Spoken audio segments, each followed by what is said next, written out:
晴雪姐姐，你穿那么少干什么？非礼勿视，非礼勿视！论姿色，我不比圣女和杜女差，但论仙道，我比不上她们。所以公平竞争，我胜算很低呀。我要娶谁都还没定呢，最终还要请师傅才定。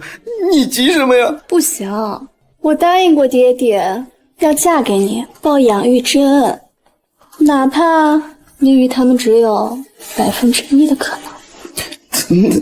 那也不行啊！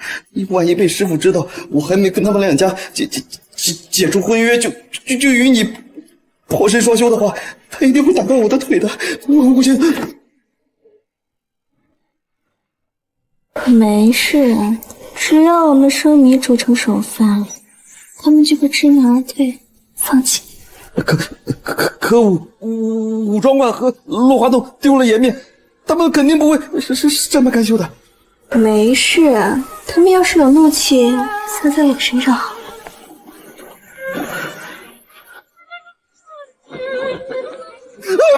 不行！若是因为我一个人的悔婚，牵连玉金山，那师傅的名声不就被我给毁了吗？不行，绝对不行！上古九转金丹炼制之法，万年人参。搞你个！万年灵芝，搞你个！彼岸花，搞你个！万年玄玉，搞你个！冰魄、龙髓、息壤、金睛，搞里头，通通搞里头！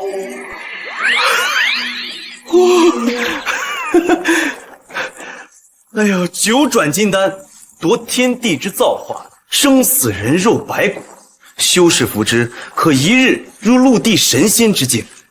若是炼出此丹，师傅应该就不会再说我资质低下、朽木不可雕了吧？为何本天师突感心血来潮？莫非是有大事发生？怪哉！欲成金丹，须至4级浮土之上，拔阴阳之柴，引九媚之火，纳宇宙之野。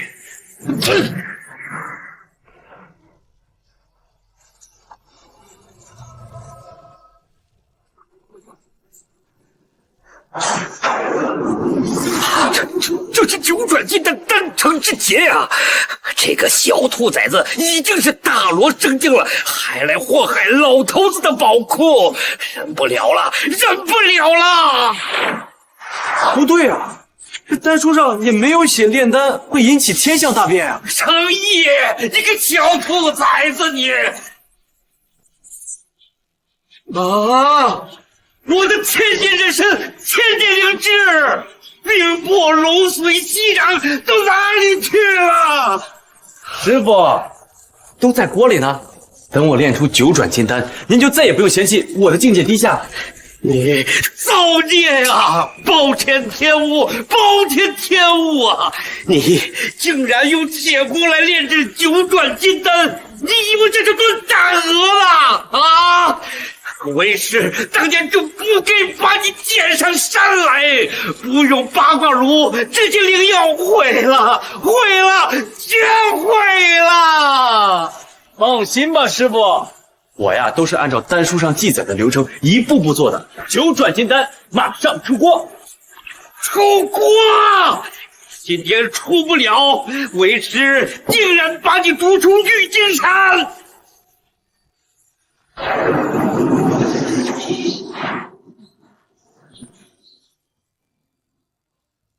啊！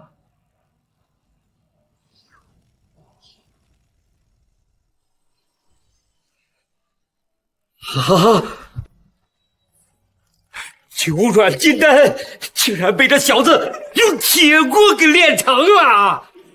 神怎么铁锅炖金丹呐？这都能行？老祖在上啊！这个兔崽子难道是老天爷的亲儿子吗？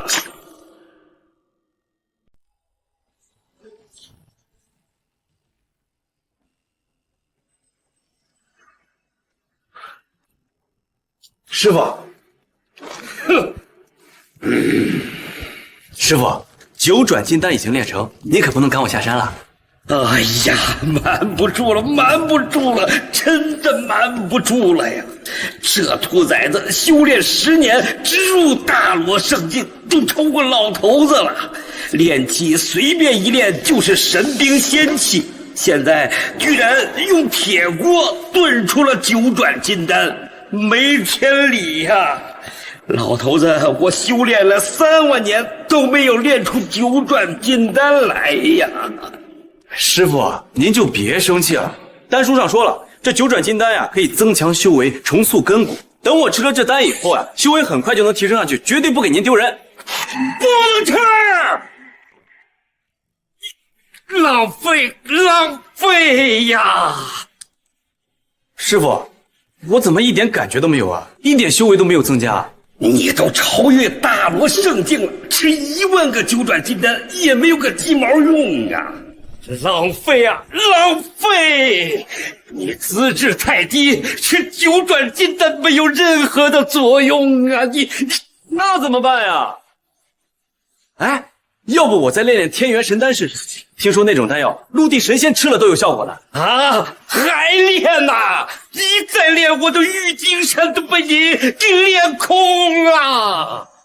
不行，必须把他赶下山。10年了，快要瞒不住了呀！所以，为师传你造化仙经，你且听好：道充而用之，祸不盈。渊兮赐万物之宗，古神不死，是谓玄牝。玄牝之门，是谓天地根。绵绵若存，用之不勤。3花尽开，武器朝元，大罗圣境。老夫收了个什么怪胎呀？3岁炼气，5岁金丹，10岁化神，15陆地神仙，20岁圣境。我还怕他骄傲不好好修行，告诉他资质低下，现在都圣境了，要瞒不住了呀！必须把这个兔崽子送下山。叶儿，你来我玉京仙山修习已有20余载，你实在是没有任何的修炼的天赋啊！来吧，给为师一拳，用上你的全力，让为师好好检验一下。如果你仍然没有寸进的话，那就下山去吧。师傅，我不想下山，我已经拼命的修炼了，请您检验。6道轮回拳。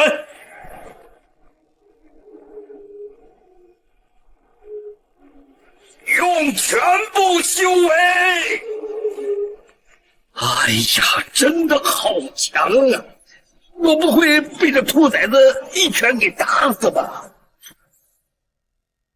哎呀，真的好强啊！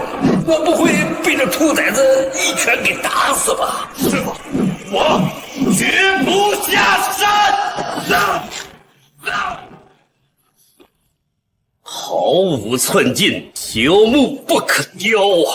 叶儿，这造化仙经你修习了10年，才修炼到了第8层。想当年，为师只用了1年的功夫，就修炼了到第10层了。哎呀，道祖在上，老夫修炼了3万年才第5层，这个兔崽子10年就超过我了。我难道修炼到狗身上去了？师傅，徒儿不想下山，徒儿想留在师傅身边侍奉师傅。晨儿，下山去吧。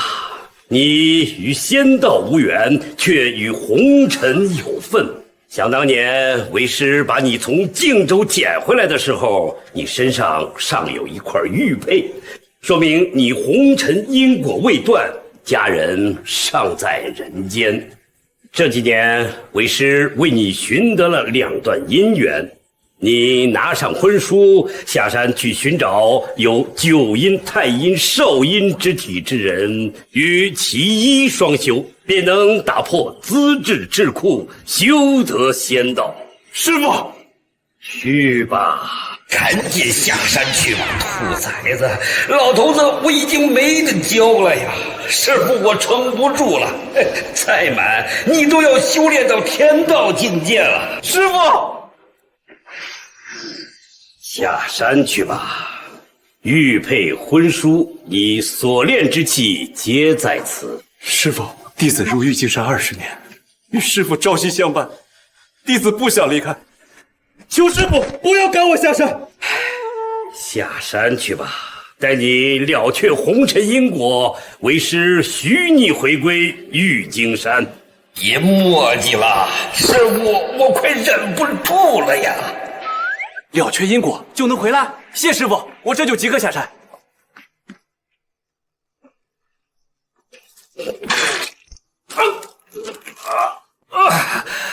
老头子，我打遍了3进仙门，出无对手。3万年来，没有被伤过一根汗毛。今天差点被这小兔崽子给打死。不行，那小子下了山，定然会知晓是为师没有什么可教的了。他知道是为师把他给骗下了山，弄回来还不得闹翻了天？那就让武装观落花洞投诚去吧。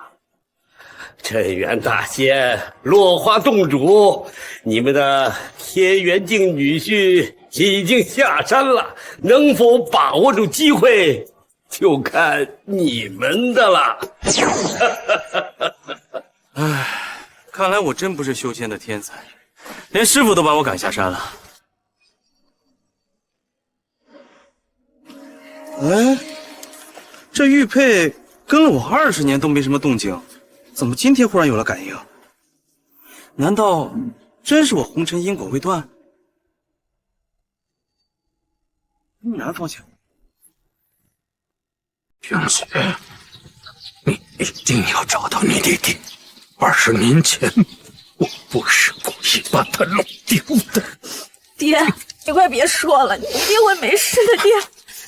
3位医师，你们一位是西医外科圣手，一位是国医大师，一位是医道入社的一线，难道连你们3位都救不了我爹吗？这钢条贯穿头颅，没有命丧当场已是万幸，若要取出，那则要打开头颅，那更是必然。趁着还有意识，你交代后事吧。这钢条从天灵百会贯穿脑宫髓海，药石无功，华佗在世也难医呀。若是能从仙门求得一颗护灵丹，护住髓海不散，还能有救。可现在张家主无法移动，更坚持不到化羽仙门，还是赶紧准备后事吧。寻常手段救不了我爹，仙道手段也不行吗？仙人也不是无所不能的头者，元神之福，人神之所助，万灵之汇聚。受此重创，元神不保，能多活着1时3刻，已是命中积德，天公赐福。若还想奢求活命，你在胡说什么？我爹还活着，你凭什么这么说？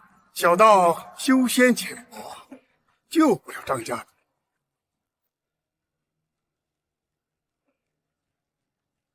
现在只能用这龙涎安魂香定住3魂7魄，暂不离体。若不抓紧交代后事，待这安神香烧完，可就天人乏力了。3位神医，求求你们救救我爹，求求你们救救我爹吧！只要你们能救我爹，我张家什么要求都可以答应。还有，我张家有一份化羽仙门的仙缘，得此仙缘，有望成仙。你们谁能救他，这仙缘就是谁的。求求你们了！不是我们不救，实在是伤得太重了。这安神香只能维持半小时。大小姐还是让张家主赶紧交代后事吧。小雪，这个玉佩我交给你，一直是绝非偶然。我怀疑是20年前害我丢失你弟弟的人又出现了。虽然你是我的养女，但是我一直将你视为继承。我死之后，你一定要找到小姨。我张氏家族一半归你，如果实在找不到，这就都留给你了。姐，我不要姐，你放心，我一定会找到弟弟的姐。好重的煞气啊！老头儿，这头上插钢筋好玩吗？老头儿，这头上插钢筋好玩吗？你住手！你在胡说八道什么？你说的是人话吗？给我抓住他，张嘴！等一下！我没有嘲讽，我是想说，得赶紧把钢筋从他的脑袋上拔下来。这根安神香只能起到一点安神的作用，救不了他的命的。再不拔出来，还活不过10分钟。哪儿来的小子，在这儿口出狂言？这可是龙岩安神香，给仙人用的。无知！这龙涎香含龙涎之气，能保3魂7魄。虽然救不了张家主的命，也能保他在一炷香内不会气绝。何止能闻3魂7魄，这香凡人闻一闻，能多活几10年；仙人嗅一嗅，境界可更上一层楼。不可能！这香我炼了几百根了，师傅说了，这香就是驱蚊子用的，对于提升修为没有一点作用。要不然我怎么可能只有这么一丁点修为？妄言！这香以龙涎为料，大罗圣境修为方能炼，天上不多，人间少有。我练了上百年，才攒下区3根，你居然敢说你练了几百根？不可能啊！师傅说这种香，我大罗圣境这种低等修为就能练，就是垃圾啊！哎，算了，不管了。哎呀，你们先别说了，先把老先生头上的钢筋给拔出来，再不拔出来，他可就真就死了。口出狂言！我等3位神医都不敢拔，你怎说拔就拔？拔出来，当场毙命！不会，你们听我的，先以仙气炼金针封住他的左右神庭，保住3魂，再封住他的气海、凤池、百会3穴，护住7魄，能有1刻钟护他性命无忧，正是拔出钢筋的最好时机。这种手段，我在仙道遗书上看了，非大罗圣境修为不可施展。你是怎么知道？谁教你的？你师傅是谁？我是玉。不行，师傅那么厉害，我修为那么低，说出他老人家的名讳，岂不是给他丢人吗？我是玉山上一个门派的小童，门派就我和师傅2个人，你们肯定没听说过。这不，师傅嫌我修为太低，把我逐出山门了。哎呀，想不到一个小门派的弃徒，竟然知道这种神仙功法。什么神仙秘法呀？师傅说了，此法但凡是修仙之人都会的。哎，你们不就是修仙之人吗？肯定知道此法呀，为什么在这儿见死不救，不施法救人呢？你是说他们见死不救？胡说八道！此法能救人不假，可只有大罗圣境修为才能施展。我等都是金丹期末流修为，施展不得此法。师傅说金丹期远在大罗圣境之上，若是说金丹期都是末流，那我这大罗圣境岂不是末流中的末流？我看就是你们不想救，我这种远不到金丹期的修为都可以施展，怎么难不成这种仙法高修为的人施展不出，反而是我这种低修为的人才可以施展吗？你的意思是你能救我爹？只要你真的能救我爹，你想要什么我能办到的我都可以答应你。不用，不就是拔一根钢筋吗？举手之劳吗？我现在就给你拔出来。哎，不能拔，钢筋一拔，张家主必死。张家主，大小姐，不能让他拔呀！拔还是不拔，你们说了不算。老头，你说这钢筋我拔还是不拔？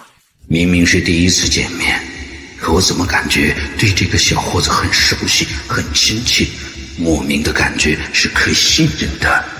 小仙师，我听你的，等一下，若是有事儿，我张家绝对不会放过你的。清雪，我伤得这么重，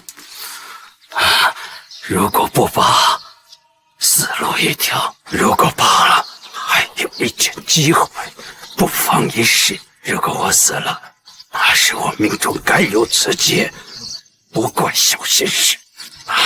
小仙师，糟了，龙涎香要烧尽了，张家主的气数要尽了，来不及了。大头，认真点。来不及了。大头，认真点。怎么样，爹？不麻醉不消毒硬拔，我看这小子没安好心，明明要折磨死张家主。看来你们真的是不懂救解之法。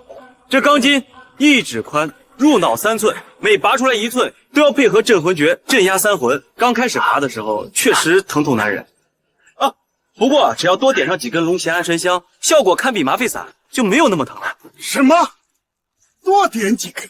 说得轻巧，这龙涎香，各地门派加起来也抽不出来100根。一仙前辈，请你再多拿几根吧，我愿意用张家所有的财富，甚至仙缘来换。这仙缘固然珍贵，可这龙涎香我出来时只带了1根，其实3根香我全部带在身上，这是无价之宝，是囚禁化羽仙门的败礼，岂能浪费在一个必死之人身上？你也太小气了吧！1根香你都不省，你还是修仙之人。喏，脸上。假的！这世间不可能有这么多龙涎香。就是，我早就说过了，这香我有几百根，你们要是想要，改天随我回山门，都给你。老夫的道心都要崩碎了，难道我修了个假仙？这龙涎香真的是路边货？不可能，不可能，他肯定是骗人的，这都是障眼法。他说不定是仙门的老股东，就是来此游戏人间的。天有三奇，日月星海，通天透地，人可敬。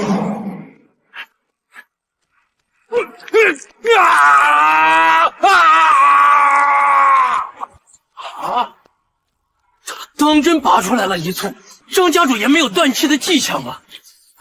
好像也不是那么痛了。不疼了？难道真的是龙涎香？还有他的手法、口诀，都是大陆圣境修为，难道他真是隐世仙人？我儿子的手上也有一块这样的胎记，难道他就是我的儿子小一？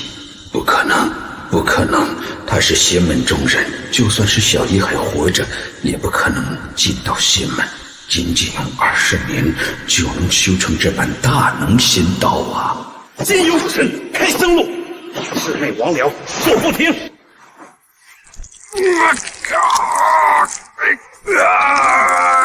天门地户，亲相绝命。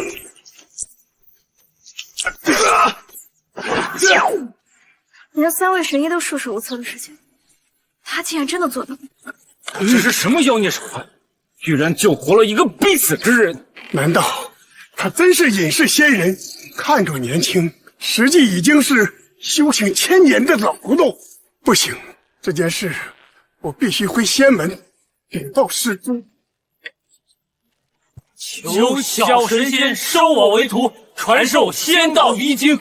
你们搞错了，我就是一个被师傅赶下山的弃徒，不是什么神仙，也没有看过什么仙道遗经。此人虚实不清，看不透，还是回禀祖师之后再做打算。小神仙，是我们有眼不识泰山，你仙道高绝，又慷慨持香，不知能否赐我一根龙涎香，以补今日损失啊！这种便宜东西啊，我有的是，想要多少，你们自取便是。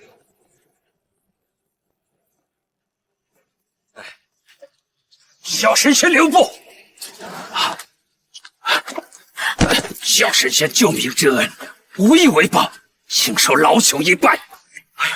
2位快请起，我真不是神仙，刚才救你的手法，师傅说过，随便拿一个仙门中人都可以做到的。既然如此，请问小神仙尊姓大名？我张家有份化于仙门的仙缘，3月3，也就是明日午时，他们会召开仙缘大会。你如果不嫌弃，可尝一试。如果能进仙门，即可早日进无上仙道。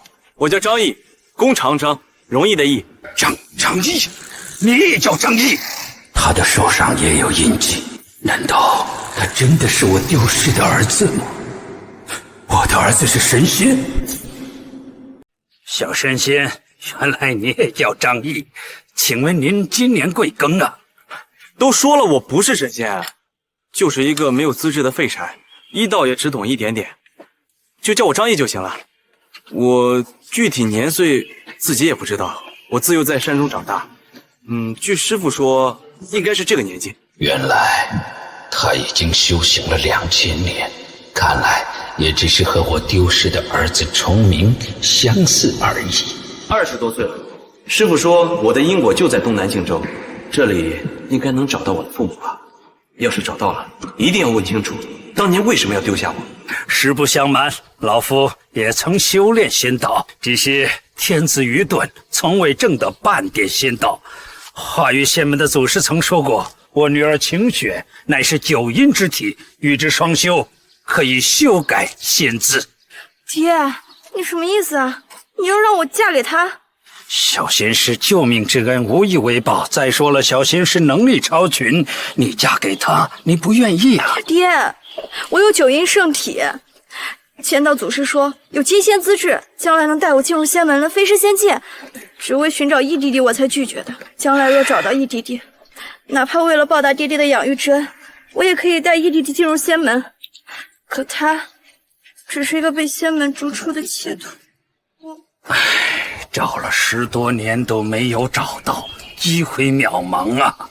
也许小姨她早已经不在人世了。小先生救命之恩，岂可不报啊？不用，我救人不是为了强人所难的。师父教导我要行善积德，这样有助于突破修行桎梏。老先生，您愿意给我一份仙缘，我已经很感激了。至于婚事，就先算了吧。化于仙门，追求只修仙资质。如果张先生你的资质无法达到他们收徒的要求，你该怎么办呢？那就只能说明我真的很废柴，没有修仙的资质，只能做一个生老病死的凡人。爹，3年时间，我一定能找到义弟弟的。至于今日恩情，张仙师能修行至今，必定是有一些资质在的。待我找到义弟弟，我就嫁给张仙师。到时候，祝他重登仙道。仙中九响，化于仙门的仙缘大会就要开了。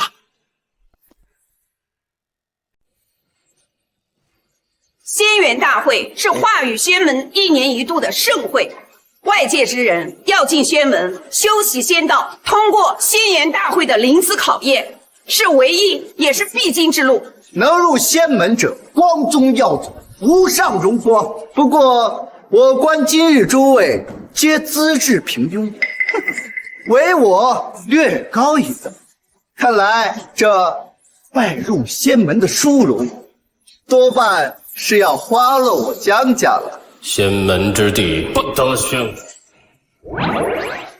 拜见仙人。张仙人，你怎么不跪啊？这3位可是化于仙门的掌教真人，来主导今日大会，你可千万别惹怒他。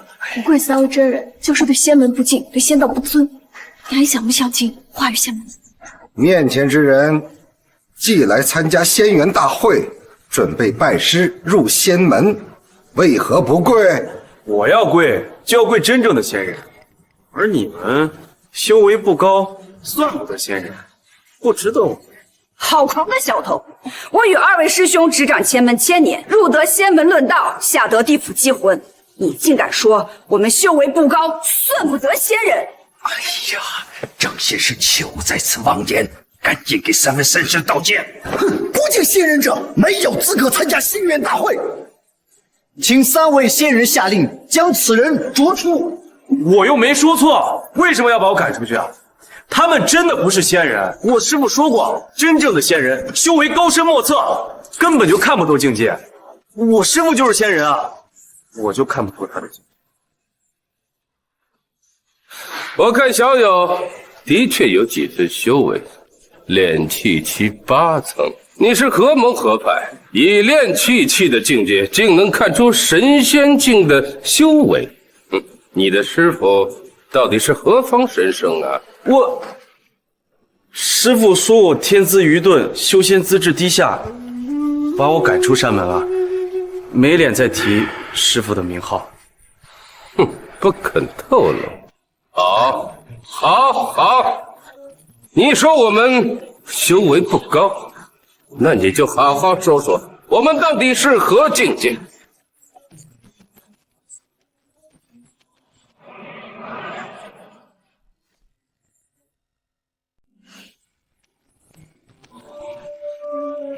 师父说，头顶3朵莲花盛开是炼气期，2朵莲花盛开是筑基期，1朵莲花盛开是金丹期，只有1个莲花骨朵的是陆地神仙境界。像师父那般，头顶只有1个莲花骨朵的才是神仙。凡人修炼至陆地神仙已是极限，炼气期修3朵金莲，筑基期修2朵金莲。金丹期修1朵金莲，待金莲闭合，重回骨朵，便是陆地神仙。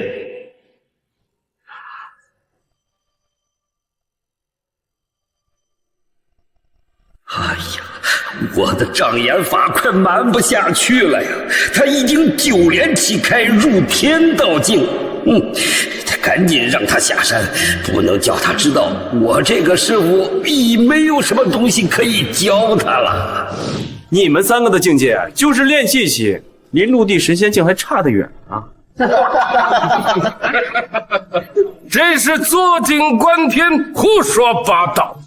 我一个堂堂陆地神仙之境，竟被你说成一个小小的炼气期的修士，简直是可笑至极，可笑至极！以我看，你师父也如你一般，井底之蛙，不知天高地阔。既然你不肯跪拜，那也就罢了。反正你这般女子纯才，竟然也经不起考验，入不得仙门。和你计较，倒也显得我们有失身份。50至，及时到，请仙门圣器混沌神珠。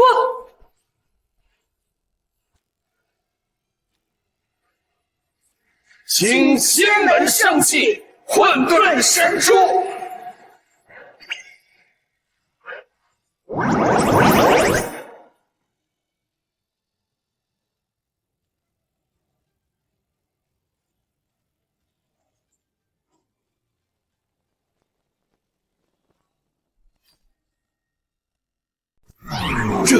这就是化羽仙门圣器和阴灵根测资质变善恶的混沌神珠啊！当年我几次跪求欲入仙门，就是此神珠测得我资质不够，至今无缘仙道。鸿蒙初始，天地初开，诞生这混沌神珠，作用万千，其一便是可测修炼资质。凡修仙道者，以手触摸神珠，神珠便会显示其修炼资质。凡人修炼者分9境：炼气、筑基、金丹。陆地神仙、仙仙、神仙、金仙、大罗圣境、天境。触碰神珠，金莲显现，金莲显现数量代表修炼资质所能达到的上限。金莲之下皆为蝼蚁，只有显现1朵金莲，才具有修炼大陆神仙境的可能。若是金莲不显，那则证明这辈子都成不了仙。师父说，1朵金莲已是凡人修仙的大限，这样才有修炼到陆地神仙境的可能。那像我这样投生9连的末等修为，岂不是这辈子都没有机会了？ 1朵金莲，陆地神仙资质；2朵金莲，天仙资质；3朵金莲，金仙资质。倘若有6朵金莲，则为大罗圣境资质。不过此种资质极少，可谓是万里挑一。若显现9朵金莲，可达天道之境。此种境界，自开天辟地以来，只有道祖一人成就。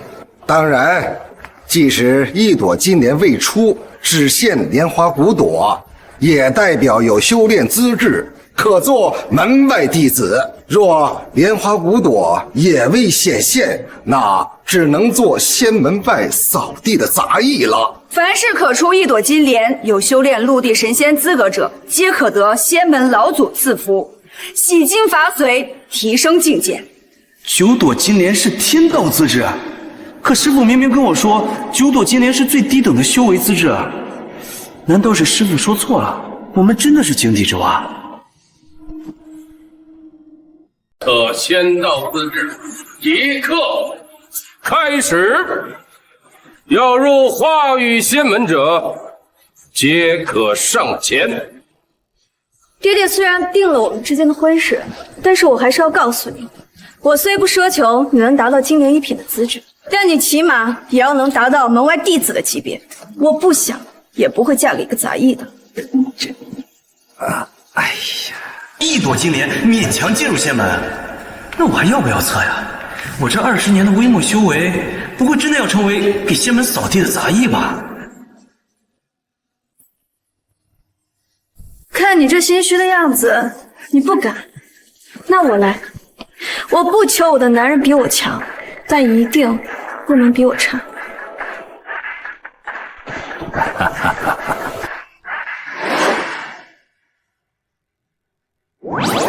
我女儿可是太阴圣体，可不是1朵金莲那么简单的。按化羽仙门的规矩，3朵金莲已经有了金仙的资质。我这种修炼废神，1朵金莲也显现不出，怎么可能强得过他？唉，注定我与张家无缘，结不成这桩婚事了。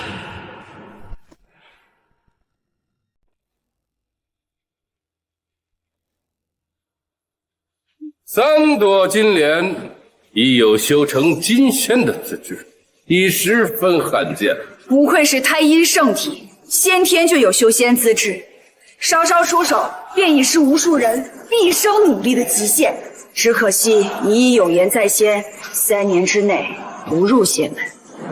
张晴雪竟是太阴圣体之身，据说与太阴圣体之身双修，修为可倍增。太阴圣体，万中无一，要入大罗仙境，登顶仙道。张清雪绝不能成为别人的女人。晴雪出身高贵，又是先天圣体，乃人中之皇。能与晴雪谈婚论嫁者，也必须是万里挑一的翘楚。我江少廷自诩为人中之龙，今日特向张氏提亲，求娶晴雪小姐，还请晴雪入剧。江少廷，你要向我求婚？没错，窈窕淑女，君子好逑。放眼整个靖州，能配得上晴雪姑娘的，怕也只有我了。你胡说八道什么？我已将晴雪许配给了张仙师，江少廷，你就死了这条心。这江少廷一身煞气，与张家主被谋害时的煞气相同。无论他与这件事到底有没有关系，但他一定不是什么好东西。晴雪绝对不能嫁给这种人。没错，江少廷是吧？晴雪已经答应嫁给我了，你来晚了。拿开你的脏手！爹爹虽然让我们成婚，可我什么时候答应要嫁给你了？晴雪，你什么意思啊？难道连爹爹的话都不听吗？爹爹，报恩的方式有很多种，你为什么一定要让我嫁给他呢？我曾经发过誓，我张晴雪的男人，要么天资比我聪颖，要么能力比我强，否则他凭什么可以征服我呀？听到了吗？秦雪有金莲3品金仙资质，请问你是何等仙资啊？是何等仙资啊？我具体仙资不知道，但师傅说我头顶9朵金莲，是修仙者里修为最低的。9朵金莲乃修者最高境界天道境，你却说是最低修为。你这是变相在羞辱我们，说我等头顶3朵金莲的修为还不及你最低等修为。9朵金莲明明就是最低的修为资质啊！师傅应该不会骗我的，可能师傅传给我的修仙境界与神珠测出来的是相反的。哦，不，我的意思是，我实力低微，若是触碰神珠，1朵金莲也生不出来。我的修为比不上在场的任何一位。爹爹，您都看到了吧？我有太阴圣体，又有金仙资质，嫁给他岂不成了9仙的效果？哎呀，你不嫁给张仙师，难道你要嫁给江少廷吗？他面镜心不净，他向你求婚是另有所图，这种婚事我绝不同意。没错，大小姐，我都看得出来，这姓江的没安好心。你住口！莫懂修为，没半点修仙资质，一双肉眼凡胎，你能看得出什么？张家主，大小姐得仙门认可，有金仙认证，你呢，只是一个普通人，做不了她的主。爹爹，只怕今日女儿要忤逆您的意思了。我张晴雪不愿嫁给一个一无实权的人，沦为仙门的笑柄。若是你能得到神珠的认可，我愿与你结为一时双璧。当年化羽仙门老祖曾说，我乃9阳圣子之体，一直未能查验，今日一测便知。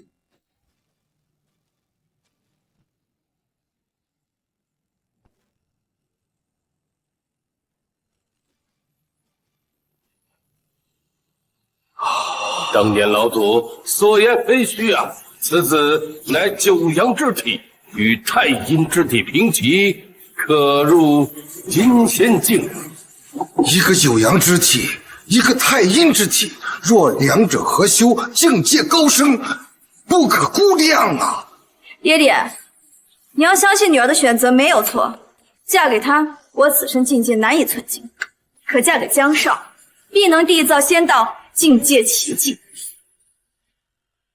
哎，师傅说过，心地不善，难成真仙。张清雪，你两眼蒙尘，不辨黑白，即便是测出天道境，也成不了真仙人。我也想看看我2人合修是何等的金仙资质。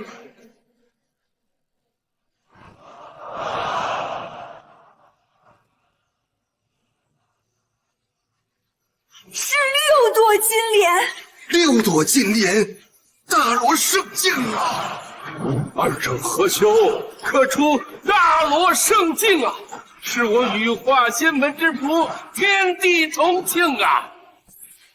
张家主，看见了吧？大小姐选择少廷才是正确的结合。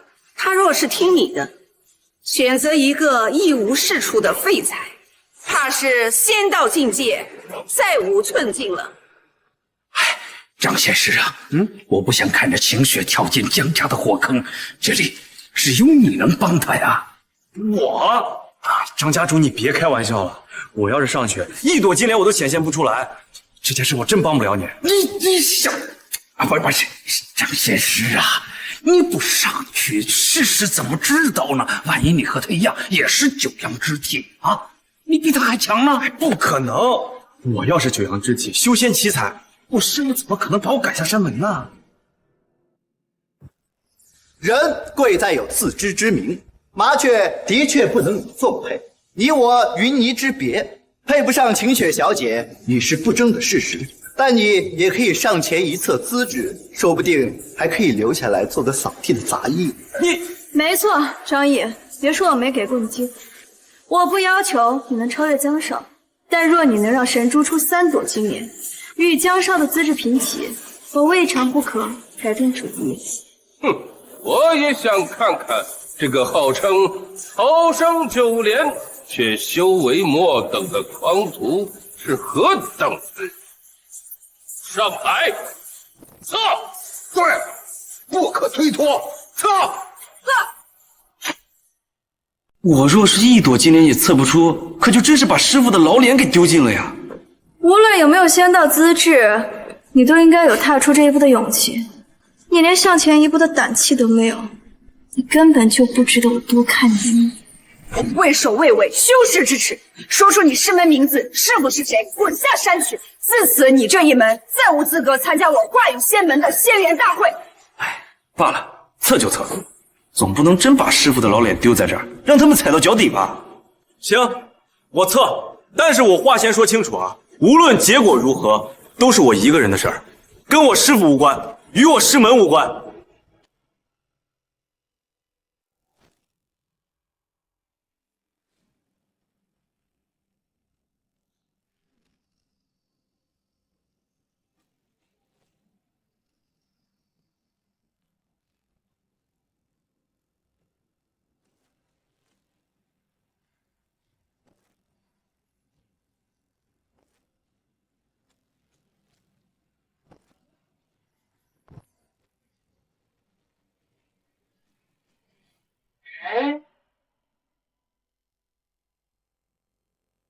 我就说嘛，我修为末等，修仙资质低下，一朵金莲也显现不出。早料到不会有金莲显现，可没想到这神珠无意，你竟没有半点修仙资质，在我仙门阶前扫地的资格都没有。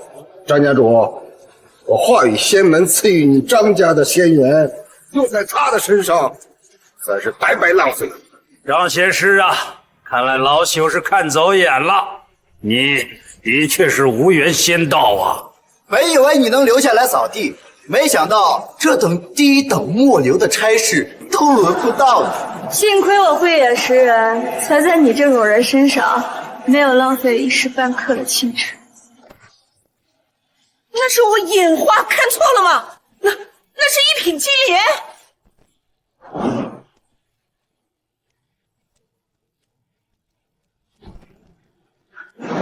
一品金莲，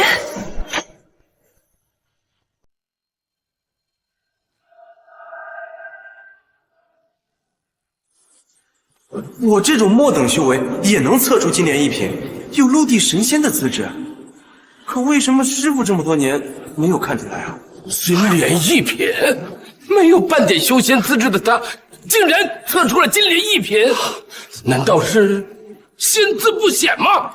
好啊，极品金莲一品也算是有陆地神仙的资质了，与我们晴雪也算是般配了。不过是金莲一品，我和江少可都是金莲3品，他与我还是地仙与金仙的差别。听清楚了吗？金仙与地仙听起来只有1字之差，可在修仙界一脉，差的可是万年之遥。再过1万年，你也修不到金仙境。慢着，不是金莲一品，是金莲2品啊！不可能，金莲一品陆地神仙，以是他这种俗物修仙之罪，怎么可能金莲2品？白石仙人，您看错了，哪有什么金莲2品啊？我能有陆地神仙的资质，已经很知足了。不，是金莲2品，神珠已有吞吐金莲之象啊！金莲2品，张天师，你与我们晴雪之间的距离已经从万里之遥变为咫尺之间了。不就是金莲2品吗？我家少廷可是金莲3品，他们之间可是天仙和金仙的差距。我没做梦吧？片刻之间从地仙晋升天仙，这样的资质，真是我测出来的吗？不是天仙，是金仙；不是天仙，是金仙。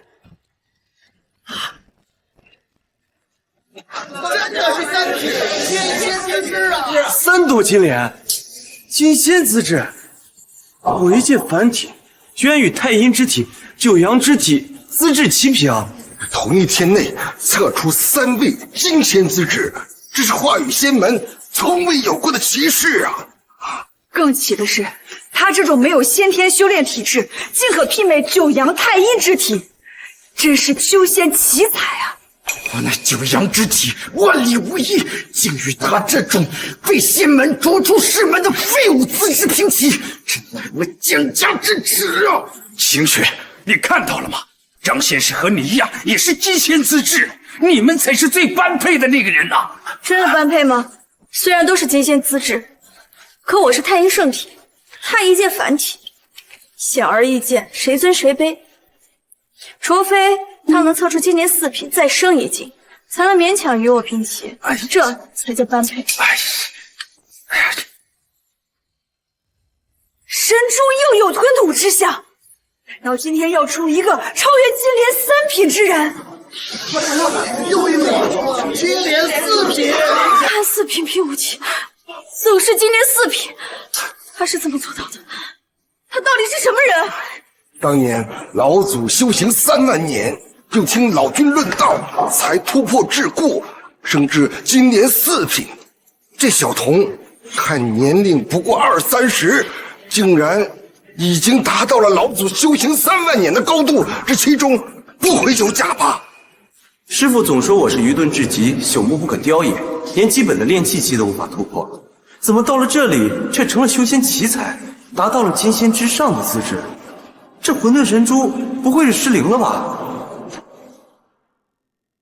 晴雪，如你所说，张仙师现在已经是金莲4品了，现在应该与你般配了吧？金莲4品又如何？我和晴雪双修能到达金莲6品，我2人结合可达大罗圣境资质。他区金莲4品，比得了吗？这叫般配吗？他若真想和少廷一较高下，那就测出个金莲6品，让我们瞧一瞧啊！金莲6品，大罗圣境，几位执掌仙门1000年的仙人都难以达到的高度，我怎么可能做得到？知道自惭形秽就好，你我之间的婚事，趁早死了这条心。不止4品金莲，神珠灵光未消，似有吞吐金莲之象啊！不可能！金莲4品已经超越了金仙，若再吐金莲，岂不是要接近大罗圣境啊？这是凡人修仙绝不可能达到的高度。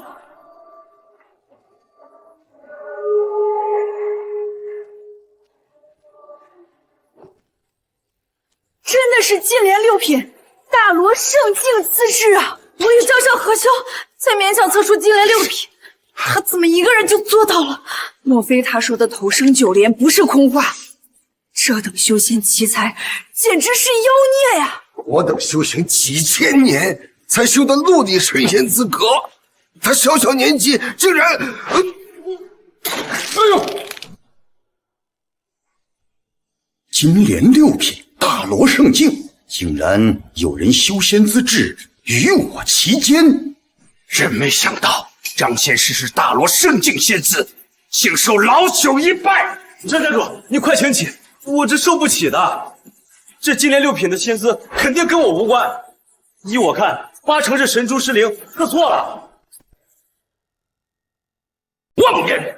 混沌神珠始于混沌初开，乃上古圣器，测资质护仙道，万年来不曾出现一点误错。你竟敢说神珠出错，这是对圣器不敬，对我仙门不敬，对仙道不敬，跪地赔罪！圣器高贵，岂能容你污蔑？跪地赔罪，否则今日让你肢体难全！听到仙人的话没有？跪地！向圣器赔罪，向仙道赔罪。测出金莲6品，也不是你侮辱圣器的资本。跪地赔罪！张仙师，刚才您说的话里确实有不敬。哎呀，我也帮不了你，你还是跪下吧。我又没说错，为什么要跪啊？我的仙道根基为零，师傅早就验证过了。现在神珠测出金莲6品，那不是失灵是什么呀？看他的样，不像刻意隐瞒修为资质，难道真的神珠出现错误？我更愿意相信是神珠出错，也不愿意相信你真的是金莲6品，压我一头。要验证他所说是真是假，现在只有一个办法，再让神珠验测一次。若再测出是金莲6品，那我们都心服口服。我说过的话也会说到做到。没错，就这么办。张氏小童再测仙道资质。师傅神通广大，慧眼如炬，他一定不会骗我的，一定是神出师灵。行，测就测。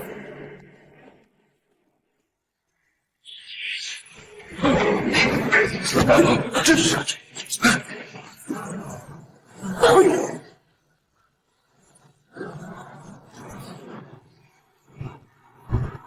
天诛异动，天地色变。难道今日要出一位天道资质、仙道大能吗？什么？仙道资质、仙道大能？自盘古开天至今，也只有道祖一人能达天道资质啊！若真有人能达到天道资质，与道祖齐平，此人必将震动整个仙界。先出今年3品，再出今年6品，每一次都让人意想不到，令神珠颤动的人，不会真的是他吧？不会的，他既没有先天圣体，又是末等气土，怎么会出现天道资质呢？是我想多了，一定是我想多了。看他一副一无所长的样子，我绝不相信他能有天道资质。看，神珠欲动，金莲日出，这还有啊！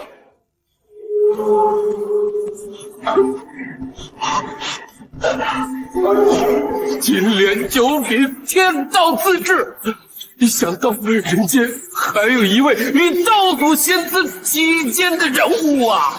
哟，资质齐肩，已可以惊动半壁仙界，竟然与道祖齐肩，这岂不是让整个三界都为之一振？这天道资质足可以称是第2道祖啊！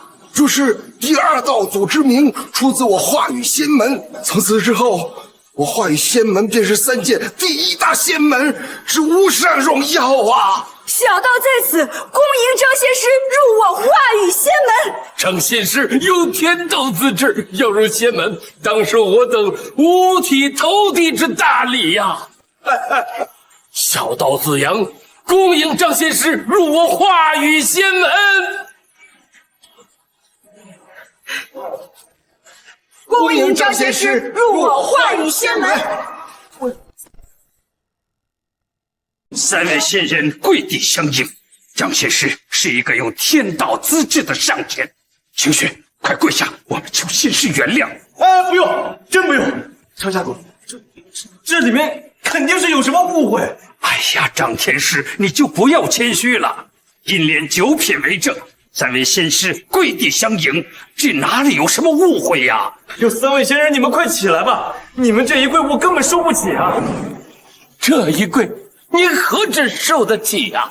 能跪天道上仙，是我等何等的荣耀啊！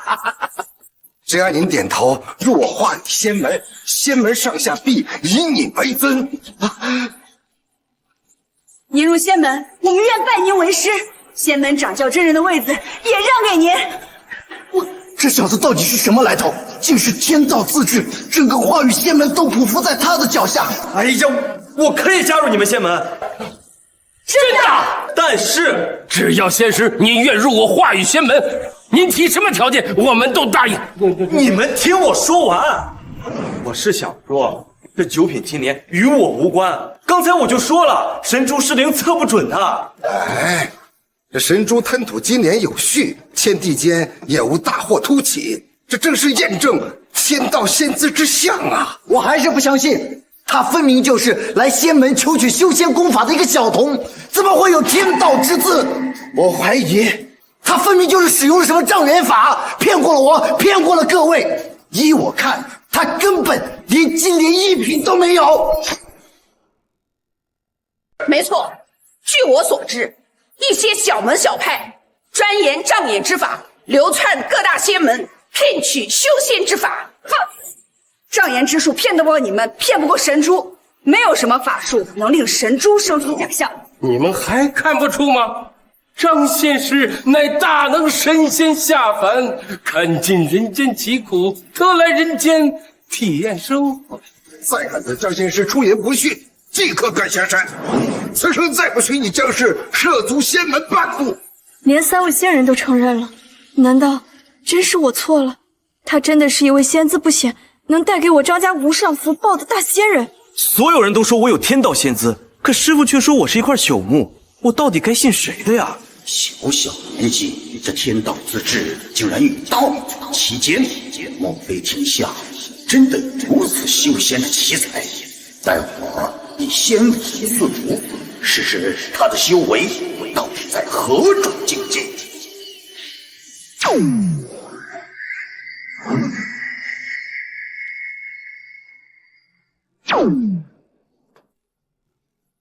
什么东西？刚刚好像有什么东西进到我身体里了。哦，这是老祖赐福，赐你仙力，提升修为。看来你有天道仙姿，已得到老祖的认可呀。郑仙师若能留下，老祖亲自提点，不消100年，修为境界必与资质平齐，同达天道。赐我仙力，提升修为，可我一点血脉分张的感觉都没有。我这一支仙力可搬山移海，修士受之必修为大增，我也能有所感应。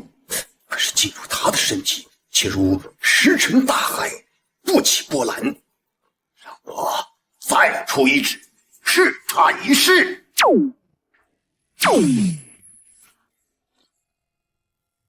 又是老祖赐福？难道是仙门老祖小气，赐的仙法太少？我还是没有什么感觉啊！真是怪杀我也！总是天道自治，我这一支仙力下去，也能试出修为几何？为何在他身上，我却全然察觉不到？我再出6、7、8、9指。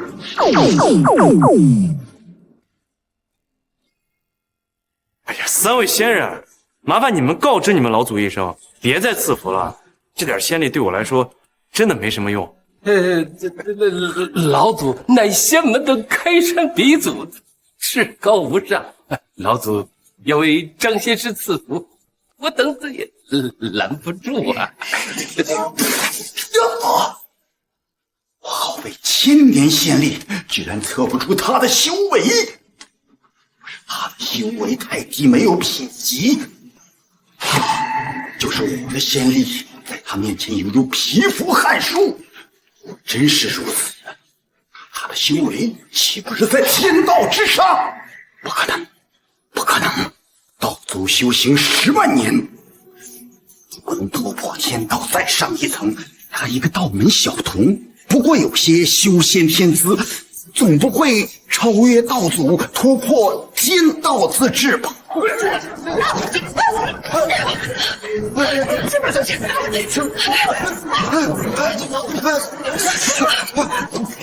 这苍兰师兄，骷髅神珠这是怎么了？几千年我从来见过如此异动。神珠异动，非祸即福，快和我3人之力稳住神珠，以免神珠落地酿成大祸呀！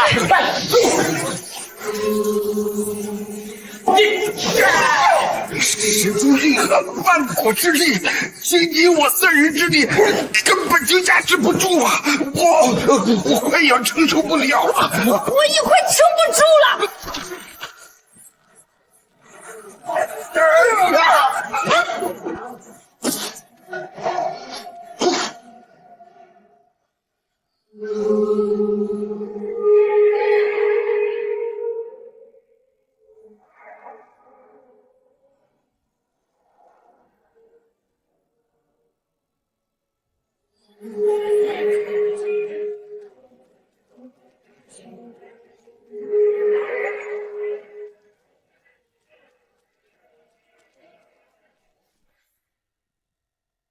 仙道资质最高为天道，金莲也只有9朵，这第10朵金莲是怎么回事啊？这是一股什么力量？竟然让混沌神珠都经受不住！这是神珠爆裂，化金莲10品啊！金莲10品，师兄是说连混沌神珠都无法承受的天道之上的资质吗？没错，张仙师不是金莲九品天道资质，而是万古第一人，天道之上的资质啊！神珠崩裂，化为第10朵金莲，这天道之上又开一道。如此逆天资质得之，可得半壁仙境，他绝不能为他人所用，必须要为我所得。天道之上的资质，万古第一人，我这金仙资质在他面前不值一文。哼，我不相信，连道主都无法达到的境界，他如何能做到？这金莲是假的，他根本就不是什么10品金莲，他是障眼法，我这就拆穿你！金莲护体，不可近身。即使天道资质，也做不到如此霸道。天道之上，确定无疑。这天道之上的资质，我连听都没听说过。况且连道祖都无法突破的资质，我一个刚入修仙界的新人，怎么可能做得到呀？一定是神珠失灵，出错了。张仙师，你切莫要妄自菲薄呀！如果你有绝顶的天道仙赐，凭2000年的修为，可胜100万年。等会儿，2000年的修为，谁啊？我啊！2000年的修为，谁啊？我？不是你说你已经2000多岁了，这不就是2000年的修为吗？哎呦，张家主，你理解错了，我是说20岁，不是2000岁。什么？20年？张天师，你是说你只有20岁，而不是2000岁？张天师只有20岁，20岁天道之上仙资质，匪夷所思，简直是仙道奇才呀！20年的修为已经远胜我们1000年修为，咱们还有何脸面自称仙人呢？你们不会都以为我2000岁吧？怎么可能啊！哎，你看看我这头上一根白头发都没有，一条皱纹都没有，怎么可能2000岁？天，他也叫张毅，他也是20岁，他的手臂上有跟你一样的胎记，他不会是一弟弟吧？对，我想起来了，当年我抱着小姨逃走的时候，我们的手臂被一把刀同时划过。如果他的手臂上有和我一样的刀疤，那就确定是相依无依了。张家主，你们在说什么呀？什么义弟弟，什么刀疤，什么胎记的？张先生，能否让老朽看一下你的左臂？我这左臂又没有什么异常，有什么好看的？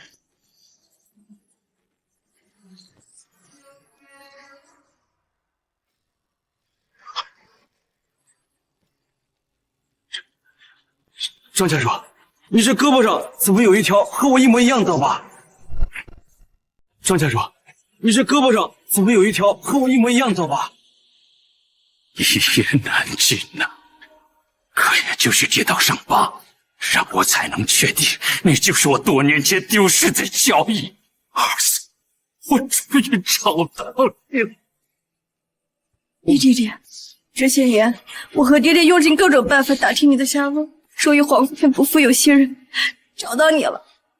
我当了20年的孤儿，和师父相依相靠，今天突然有爹了，有家了。是啊，儿子，时隔20年，没有重逢了，你不高兴吗？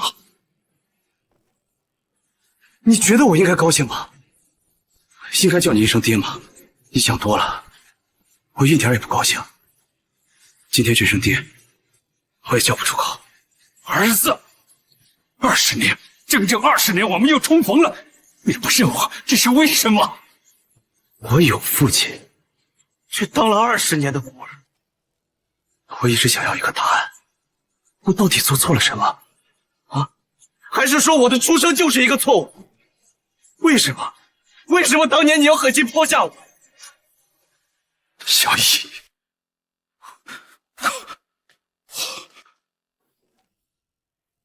难怪他有逆天修行资质，他就是当年老祖断言为修仙奇才的张家独子啊！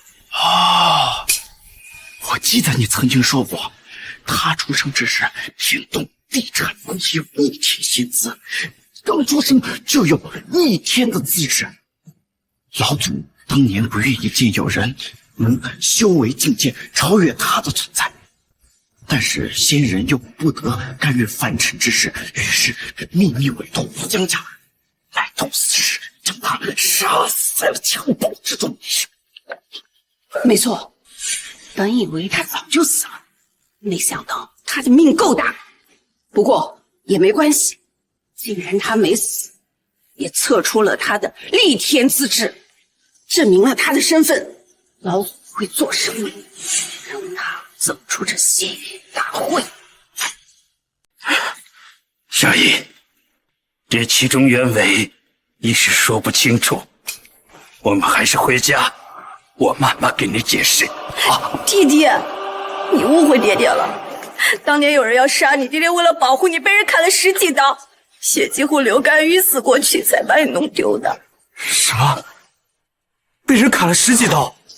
对，你要不信你自己看，刀疤现在还在爹爹身上呢。没错，若不是当年我身受重伤晕死过去，我是不会把这弄丢的。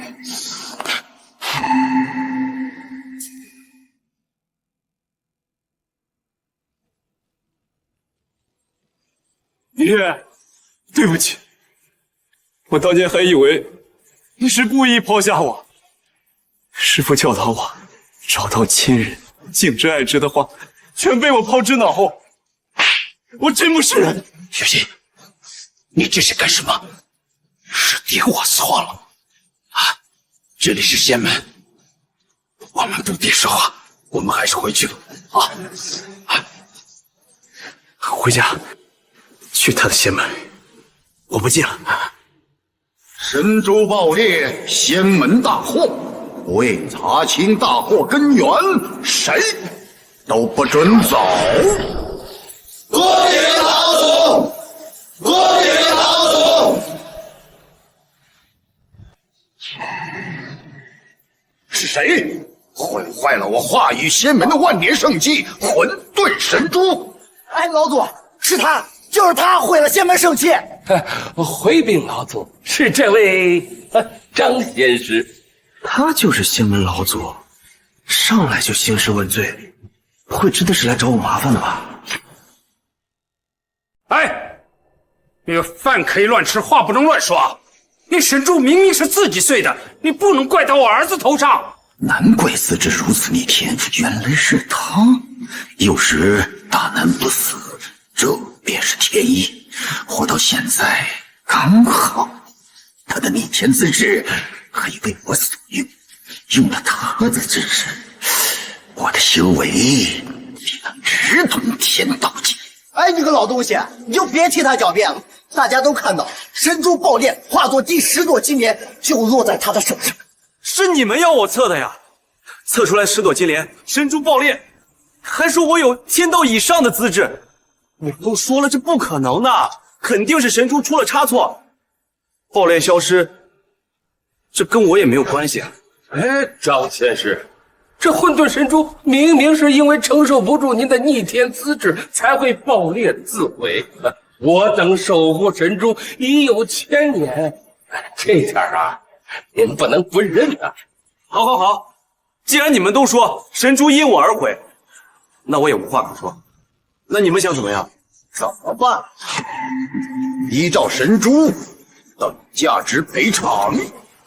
神珠无价，这小子10条命也抵不上一颗混沌神珠。老祖是会刁难，这小子今天休想全身而退。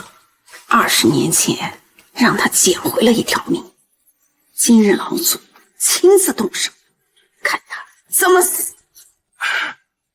这神珠我来赔，我张家屯有黄金万斤，珍宝无数，全部献给仙门，如何？哼，神珠乃是上古圣物，岂能等同于凡俗金钱？只能用同等价值的仙道圣物来赔。若没有，今天你们张家之人一个也休想离开化羽仙门。老祖，你明知化羽仙门之中只有混沌神珠这一件上古神器，你这分明是刁难。老祖动怒，除非张仙师有到天宫借的宝物的本事，否则难平老祖之怒啊！你要上古神器，我拿不出来。我这里只有一把自己炼制的兵器。张仙师不可妄言，这一把柴刀怎可和神珠相比？这不是拉低了神珠的价值？弟弟，赔偿的事我和爹爹想办法，你快把这刀扔了，别给别人留下诟病的把柄。扔掉？为什么要扔掉呀？下山的时候师傅给我的东西不多了，每一件都价值连城呢。小子，你能别吹牛逼了行不？不就是把破柴刀吗？山下铁匠铺里有的是。你是当我们眼瞎，还是当老祖不识俗物啊？老祖，我看此人就是来仙门捣乱的。他若赔不起，就要他的命，隐迹神都。谁说我是来捣乱的呀？我下山的时候，师傅特意叮嘱，说我这把刀就是给10座金山都不换。我想价值应该不比你们那个混沌神珠差。来，你们要不要？哎，这张天师，你不能仗着自己资质逆天就放肆无度吧？啊！哎呀，今日这事啊，过分了，过分了啊！哎，我倒是想看看，这逆天资质的修仙奇才炼出的刀有何金贵之处。江少廷，仙门已准许你为入门弟子，拿刀拿来我看。是。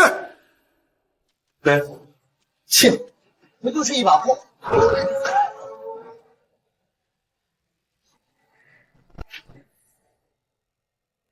切，不就是一把破？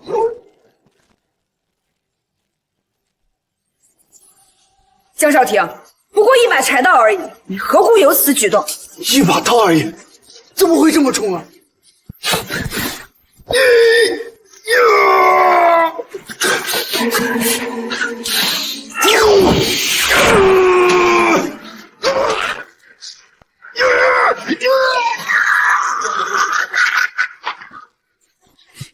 少廷啊，你可是能扛起千斤顶的人，怎么能当着几位仙人的面，就做拿不起一把刀呢？这把刀好像有万斤之重，我这张手只能撼动千斤之力，我确实是拿不起来。几万斤重？江少廷，你开什么玩笑？这把刀是我亲自打的，重7斤8两，怎么可能你说的那么重？江少廷，张毅的资质远超于你，你心里不舒服，所以才用这招。你先激怒老祖，迁怒张毅，是不是啊？江少廷，你竟是如此卑鄙的小人，我还想着跟你双修，真是可惜死我了。江少廷，你少故弄玄虚，快把张延迟的窄刀给我拿过来。三位仙人，好，我拿。要么是幻觉，要么是他耍了把戏。这次我集全身之力，我就不信拿不动你的破柴刀。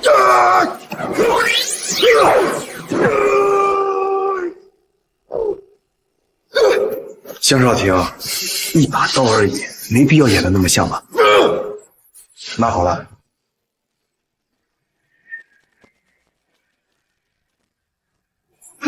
这位仙人呐，这刀是被他做了手脚，害我当众出丑，有辱仙门之威，还请仙人替我出气，灭了他！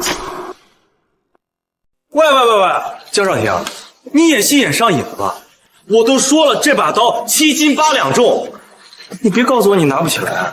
江少廷，这到底怎么回事？三位真人，这刀有古怪，一定是被他做了什么手脚，我拿不动啊！本以为你修行根基稳健，能成为我仙门上乘弟子，没想到连把刀都拿不起来。起开！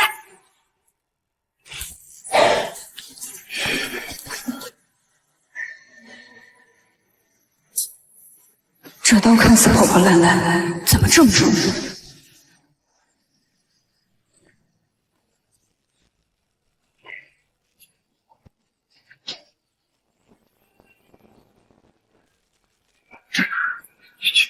难不成这把刀真有万斤之重，连我仙门真人都拿得不起？不是，仙姑，你不是开玩笑吧？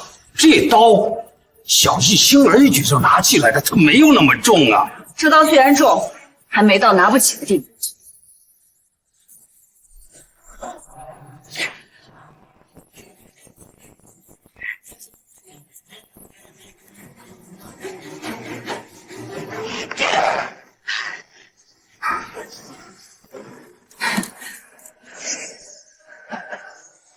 三位真人，你们现在相信我了吧？这刀一定是被他施了什么手段。看仙人的样子，不像是装的呀。难道这些仙人真的连7斤8两的刀都拿不起来？这把刀真的很轻啊！几位仙人，要不你们再试试？我仙门威名不能被一把刀给毁了，我倒要看看这把刀藏着什么把戏。哎，仙人，我说他们还不相信，你来告诉他们，到底是不是那么轻？坏了，这刀真的有万斤之重啊！坏了，这刀真的有万斤之重啊！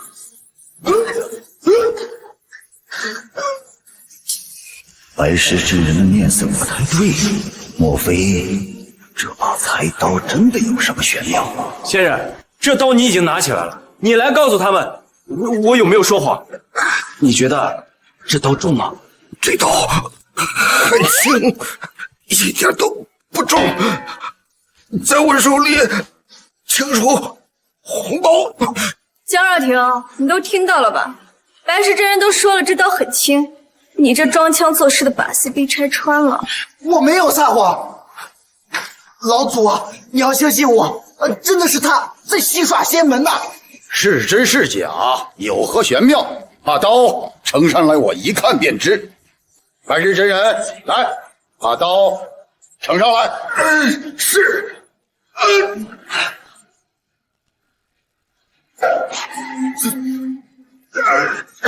这刀真的重如高山，我快要撑不住了。仙人，你刚刚不是还说这把刀很轻的吗？哦，你是在配合他们演戏，想要陷害我是不是？胡说八道！我华宇仙门3位掌教真人光明磊落，岂会做这种阿杂之事？老祖，子阳师兄，这下你们相信我了吧？此刀若不真是神器所化，必是高人施了法术。我等破解不开。这一日，你快把这刀拿开，会压死我了！是小易，你快把刀拿走，别把仙人压坏了。哦。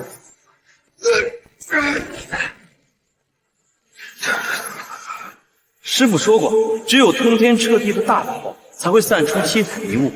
难不成我随手练成的砍柴刀是媲美混沌神珠的大法宝？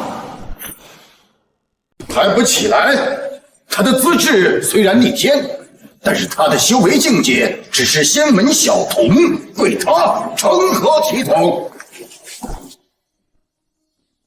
这刀可称神器，若是他随手一练而成，那他的修为境界绝非小童。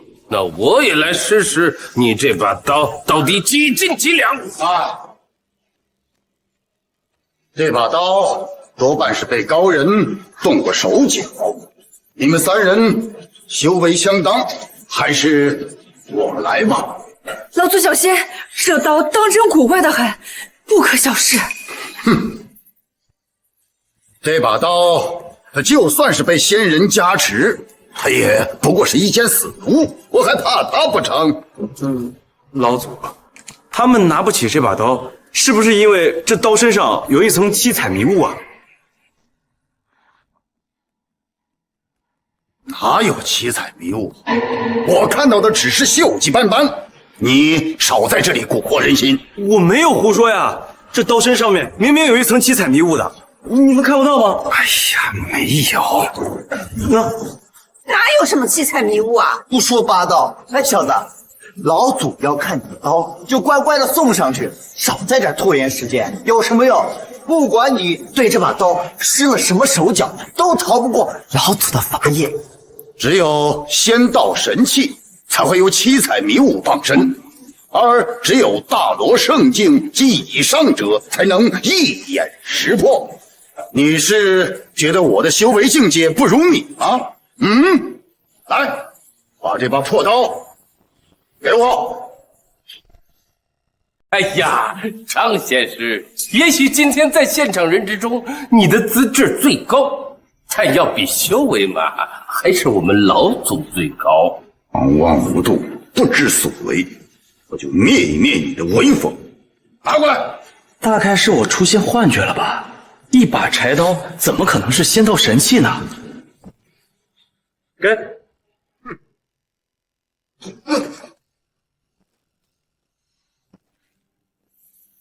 这破柴刀不像是有人使了仙术，却重比高山，难不成真的是遗落尘埃里的仙道神器？老祖，你怎么一副很吃力的样子？你不会也想说这刀力重万斤吧？这老祖是怎么了？莫非这刀真是重的，连老祖也拿不起来了吗？老祖，需不需要我们帮忙？不能让这小子看出来我拿不动的样子，否则这脸面尽失啊！不用，一把破刀有几斤几两？看到了吗？不管你施了什么法术，都被老祖给破解了。你还是乖乖的用你的命来尝混沌神珠吧。不愧是仙门老祖啊！修为就是在我们100倍之上，很轻松就提起这把刀了。这刀怎么越来越重了？我也快要坚持不住了，怎么办？怎么办？老祖，你不是说这把刀很轻吗？那你手抖什么呀？我的手没抖，这把刀轻得很。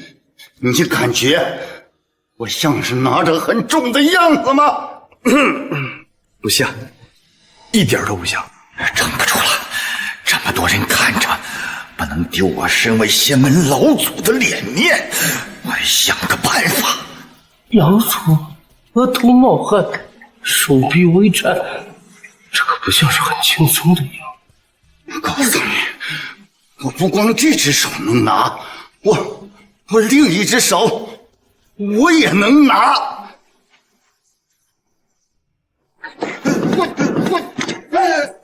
哎呀，老祖，你这是干什么呀？你怎么给一个小辈儿跪下了？这还跪得这么工整？可是老祖，你别给我跪下呀！你几万年的仙灵，我才20岁，我受不起啊！老祖，您的身份就是整个仙门的脸面，您这一跪，便是整个仙门都跪了呀。这3界之内，能受我一跪的，除了天上的大神仙，也只有天道神器了。仙道神器？可这里除了自毁的混沌神珠以外，哪里还有什么仙道神器呢？老祖口中所说的仙道神器，莫非就是这把柴刀？没错，神器不显，但确有仙力。这把刀可以作为混沌珠的赔偿。太好了，混沌神珠赔偿了，我们可以走了。小易，太好了，咱们走吧。这个仙门不过如此，回头爹给你找一个更好的仙门修炼啊！站住！这把刀可以作为神珠的赔偿，但还不够，你必须再拿出来一件神器才行。再要一把神器，可我除了这把刀，身上就剩这2本魂书了，你们要不要？哎呀，张仙师，不可胡闹！老祖之所以有今天的修为，全靠数万年来保持童子之身，不近女色。那这是我身上唯一的东西了，你们不要，那你们想要我赔偿什么呀？还有你的逆天资质，我若能得到你的资质，就能直接踏入天道境，修复神珠。看来老祖终于要出手了。老祖若是吸收了他的资质，那这世界上可就没有人有能突破天道境的可能了。也许老祖是对的，没人突破天道境，未尝不是一件好事。少了一重境界，就少了一重压在仙门头顶的大山呀。你要我的资质？师父跟我说过，资质是一个人的神识慧根。要是把我的资质给了你，那我岂不是无实无慧，这辈子又痴又傻？不行不行，这个条件我不答应。老祖，你身为仙门之首，你怎么能想出如此阴毒下作的办法呢？你我们学了他20年，好不容易一家人团聚，我们张氏满门不允许你们人动他。你们看清楚，这里可是化羽仙门，你们是去是留，是生是死，你们说了不算，老祖说了才算。你们不是说我有逆天的资质吗？那这里岂不是没有人是我的对手？那我们要走，你们谁能拦住我？哼，你虽然资质逆天，但是你也得有时间修炼才能提升境界呀。可你现在呢，境界低下，不用我出手，随便叫一名弟子，让你走不出这道门。若是有我武装观助他一臂之力，你们这道门还拦得住吗？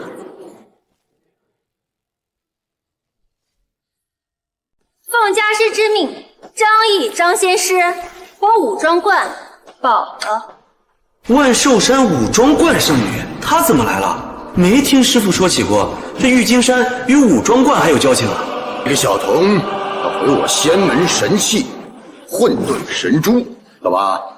你武装观要以势压人，为他出头？自他下山之后，便是我武装观的。你要动他，家师正元子，我万寿山圣女不答应。小姨，你什么时候拜师武装观做了镇元大仙的弟子啊？我没有。这位圣女姐姐，你是不是认错人了？我从来没去过万寿山。难道你下山时，你师父没有告诉你，你有一份婚书，便是与我万寿山圣女吗？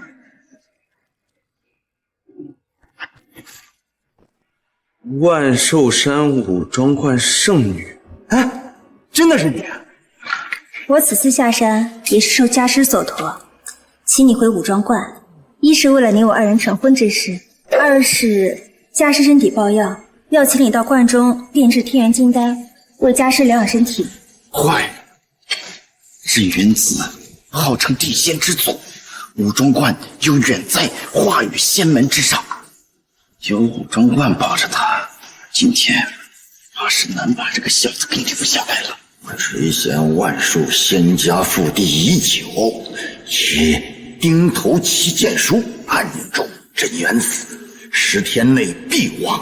如今已过4天，镇元子想必已经元气大伤，我已无需惧他。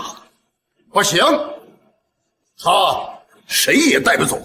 他毁了我们的仙门圣器混沌神珠，留下他的资质赔偿才行。与家师镇元子相比，你不过是一个小小仙门之内的仙师而已，也敢忤逆家师的意思？镇元大仙要人，就让他亲自来。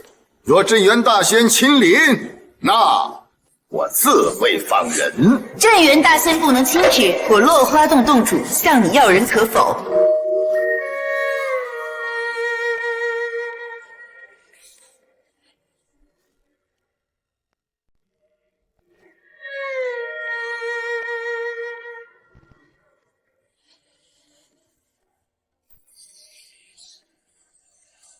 落花洞未经通报，不请自来，还望老祖勿怪。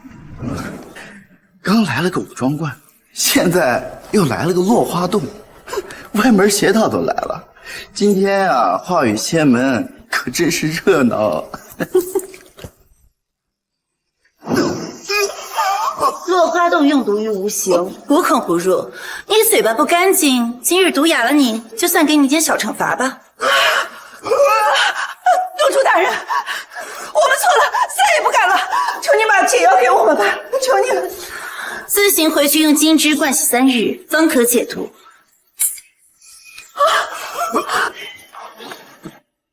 落花洞女怎么变了？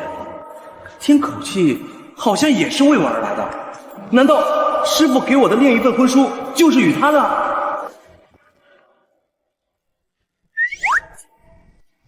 落花洞主亲自来我化羽仙门，也是为了他？没错，20年前郁金山与我落花洞有婚书，待他弱冠之年便与我完婚。我今日来此仙门，便是来接我的未婚夫，与我回落花洞完婚。一个武装观，一个落花洞，碰在一起了，这可叫我如何选择呀？老总，镇元大仙法力无边，连天地都要敬重他3分，我们不可收他为弟的。落花洞用毒无形，3界之内无人敢惹，咱们也不可与他交恶呀。我看还是放人吧。既然武装观、落花洞都来要人，那这个面子我不能不给。那么这个小子到底是去武装观还是落花洞？那你们自行抉择吧。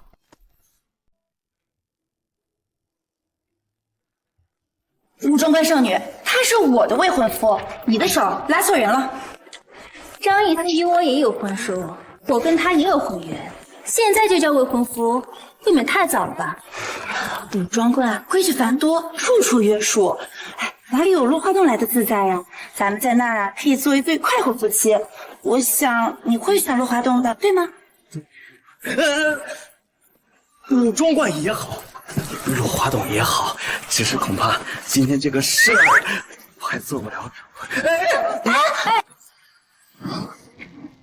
不是他做不了主，是他不会娶你们的。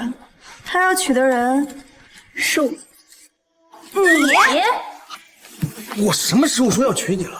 我现在已经够乱的了，你别给我添乱了，行不行？我曾经发过誓，3年内只要找到你，必嫁给你。怎么，你不愿意娶我？我没有不愿意，只是师傅给我定下的这2桩婚约，我还没想好怎么解决呢。哎呀，你就别婆婆妈妈的了，我是你爹，所以说这事儿我来做主。你把他们俩的婚约都退了，然后回去跟晴雪结婚。不想，我乃武装观圣女，不因大事岂可如此草率？就算婚约作废，也要面过我家师镇元大仙商议再定。哼，我落花洞睚眦必报，你胆敢毁了我落花洞的婚约，我只能说，我得不到，宁可毁掉。我落花洞主，武装观圣女，还有这个大小姐，你只能选一个。选我，选我，选我！此毒致命哦，你想好了，选他们还是选我？他可是我张家的独苗，他的婚事我做主，他只能娶晴雪。不行，家师仙体不适，急等张毅炼丹疗伤，今天他必须跟我走。不行，我落花洞9族18寨已经齐聚，只为参加我们的婚礼。落花洞颜面不能丢，你必须跟我回去。我找了他20年，好不容易找到他，我不会让你们带走他，他必须跟我走。选我走！你们，哎呀，选我！你别吵了。婚约之事暂且搁置。我既然找到家人，就应当祭拜先祖，认祖归宗。明日我就去武装观。镇元大仙有伤，刻不容缓。至于婚约，等这2件事都完成以后，我会请师傅下山。至于娶谁，我会请师傅下山一同定夺。同意。向你单数借我钉头七剑书救下镇元子，妄想！前往武装观的丹石钥匙都是我的人。至于这个自知逆天的小子，待我用钉头七剑书废了他，我看他如何救人。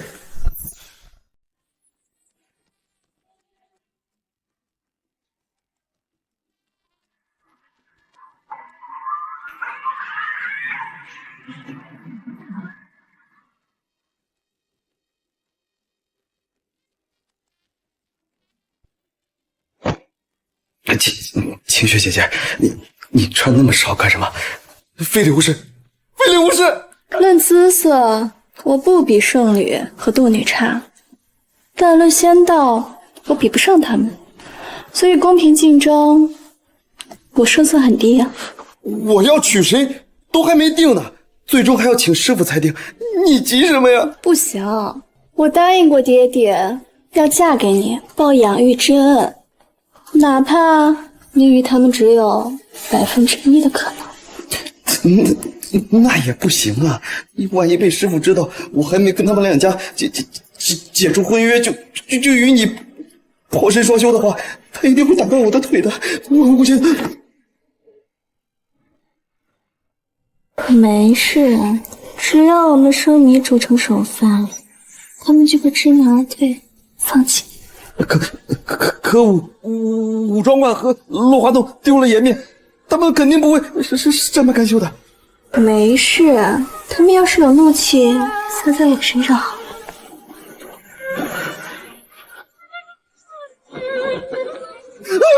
不行！若是因为我一个人的悔婚牵连玉金山，那师傅的名声不就被我给毁了吗？不行，绝对不行！张毅，是我钉头七剑书第一经，心火焚身。还好我练过静心咒，这小小的诱惑还不能让我乱了分寸。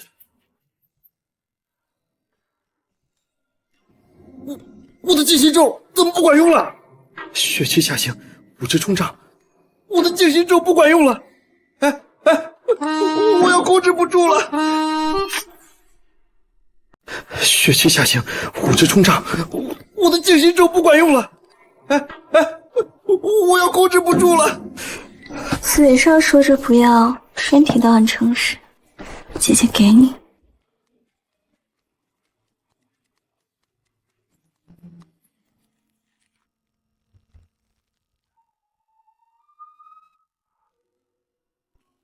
糟了，脱身了！待我给你气定加身，按咒启程，小子，你活不过7日！我的钉头七剑书，天道境的仙人都能杀得，你小子资质逆天，修为却不高，杀你轻而易举。钉头七剑书自毁，不伤他分毫，莫非他的修为境界已超越天道？哇，这就是武装观啊！一会儿可不能让他们圣女看见我已破身。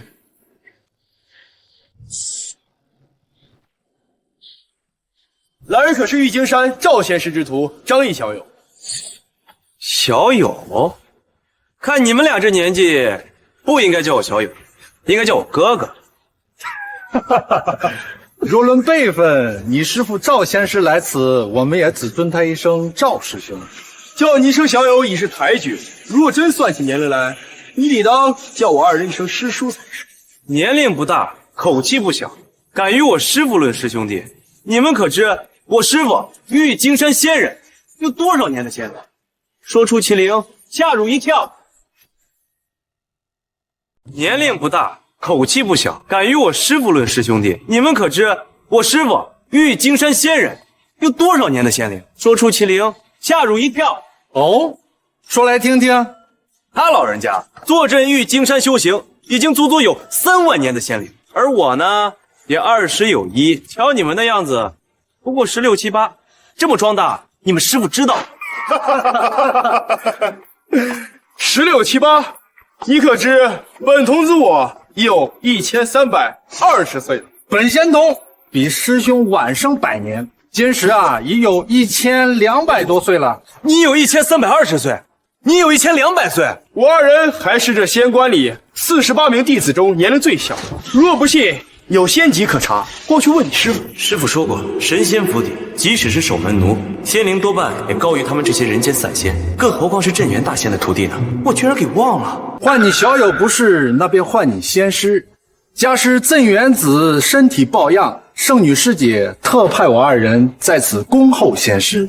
我听说三清是你们师傅的朋友，四弟是他的故人，九曜是他的晚辈，元辰是他的下宾。你们师傅都这么厉害了，这世间还有什么手段能伤到他呀？若是明枪，自然不怕；可是暗箭，防不胜防。家师断言是上古咒术钉头七剑书，以咒术施法，杀人于无形的钉头七剑书。没错，不过师傅已找到克制之法，炼制天元金丹，可解此咒。可武装观并不善于丹术，于是请仙师与各路丹师来观中炼丹。师姐特命我二人在人参果树下等候。请。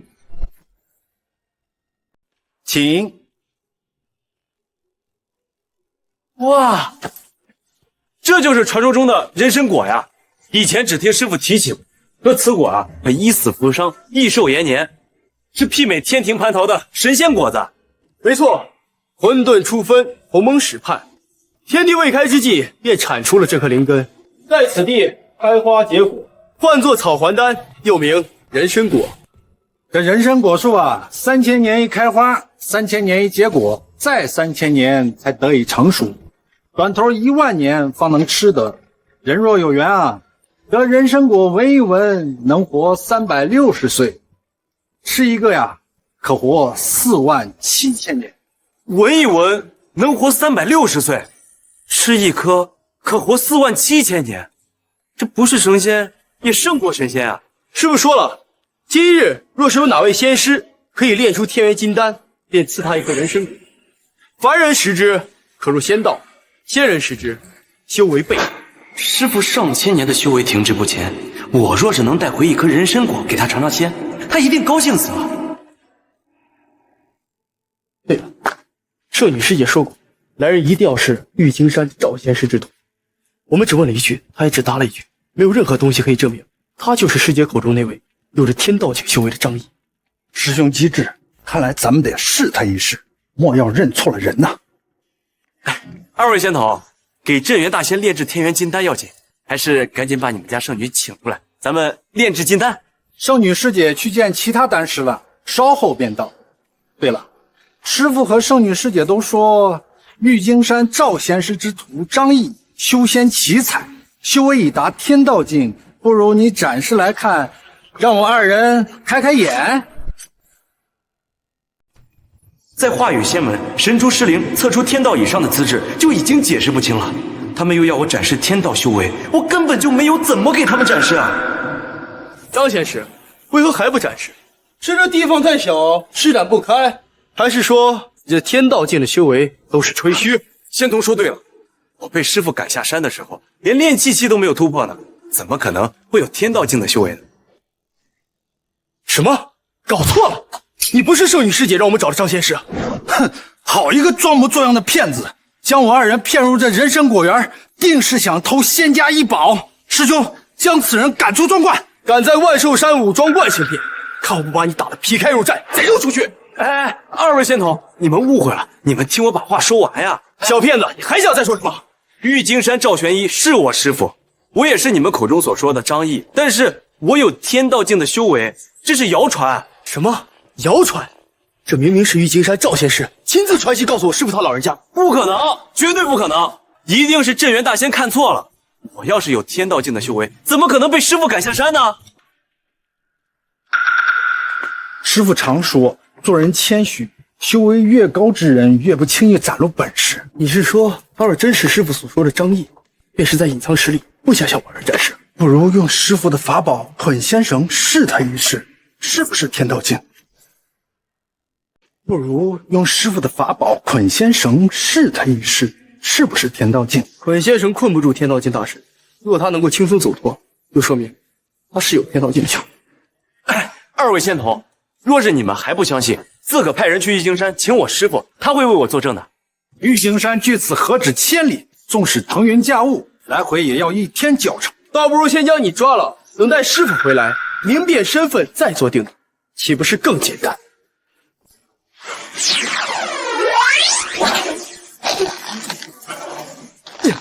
我可是镇元大仙请回来的客人，你们不能这么对我。你若真是师傅请的张仙师，我二人自当认罚，给你赔礼道歉。可你若是骗子，我二人绑了你，便是护元之功，师傅定会奖赏我二人。亏你们二人还有1000年仙灵，真假不辨，是非不分，败坏镇元大仙的名声。有你们2个做弟子，真是大仙的福气。随你这么做。这捆仙绳绝非等闲之物，你若真有天道境界，这绳子便可轻易挣脱；你若没有，是个骗子，这绳子你越挣扎只会越紧，直至最后气绝身亡。你若现在就能挣脱捆仙绳，我们就信你。我说过很多遍了，我没有天道境的修为，你们让我怎么挣？这绳子怎么突然松了？难道是这俩仙童本事不到家吗？没捆紧？师傅要请的客人绝非等闲之辈，你若不能挣脱，便是假冒被勒死，也是活该。就让他在这儿被捆仙绳勒死吧。师兄，我们走。捆了这么久，他还是没有施展修为挣脱束缚，看来真的不是师傅要我们等的人。师兄，吓他一下就行了。若真的在庄观里出了人命，师傅定会责罚。还是收了捆仙绳，把他赶出庄观吧。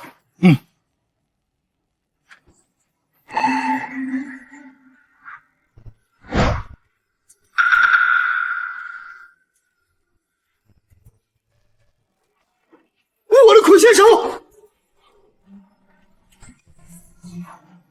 二位仙童，如果我说我都没用力，这捆仙绳它自己就断掉了，你相信吗？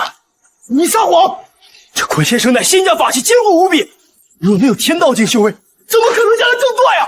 你有天道境本事，明明挣脱就可以了，为什么还要把捆仙绳弄断？真的，我就使了那么一点点劲儿，它就断掉了。捆仙绳被挣断，师傅和师姐知道，一定会重重责罚我的。庄观乃清净之地，何故如此喧哗？师姐，都是他张毅隐瞒修为不说，我与师兄便用捆仙绳试他一试。可他不仅诚心捉弄我二人，还将师傅的仙剑法宝捆仙绳给弄断了。明明是你们说的，这捆仙绳只有天道境才能挣脱，那我的修为这么低，怎么可能挣得脱嘛？一定是你拿错了，这根本就不是捆仙绳。张仙师今日乃我武庄观座上宾，一根捆仙绳断就断了，我武庄观不与你计较。可是你不该隐瞒修为，造成这样的误会。隐瞒修为？我真的没有。我在玉京山上打了我师父一拳，师父只当是挠痒，还说我的拳头绵软无力，半点仙姿都没有呢。这不可能。赵仙师千里传信，说你如今已经修至天道境，丹术仙术无所不能，否则我也不会亲自下山将你请来。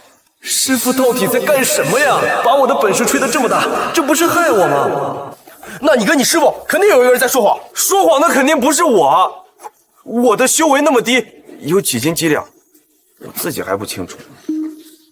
你附身了！你说过要征得师父同意，再三选其一择肉成婚，可是现在你居然……果然，你的嘴里没有一句实话。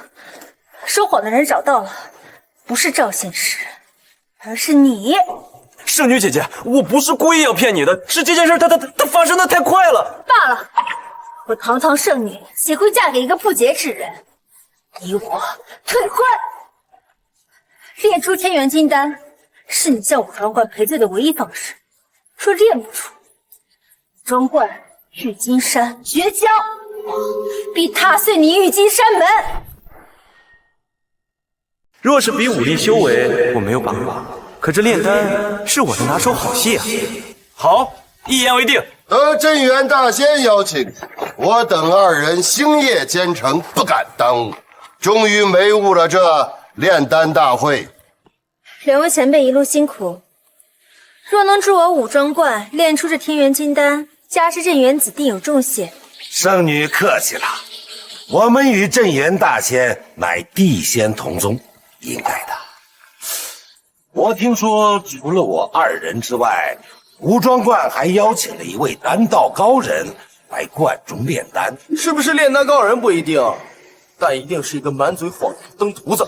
要不是家师有言在先，一定要请他来观中炼丹，我们早就把他给赶出去了。哎，二位仙头，你们师傅请我来，一定有他的道理。万一这丹真被我给炼出来了，镇元大仙请来的7人义士，不就是他吧？没错，家师请的就是他。据说他精通炼丹之术，曾在玉君山炼出了9转金丹。什么？就他？弱冠之年能炼出9转金丹，那是狂言妄语吧？我在老君宫中修1000年丹道，这方才炼出9转金丹，他不足100年道行，不可信，不可信呐！我也觉得此人满嘴浮夸虚假，一句真话都没有，说会炼丹，估计就是想保住一时性命。且看他炼不出丹来，师姐该如何处置他？你们爱信不信，等我能炼出医治你们师傅的金丹，你们自会相信这传言是真的。真与不真，口说无凭。丹炉在此，谁有丹道真本事，谁在空话连篇，利剑分晓。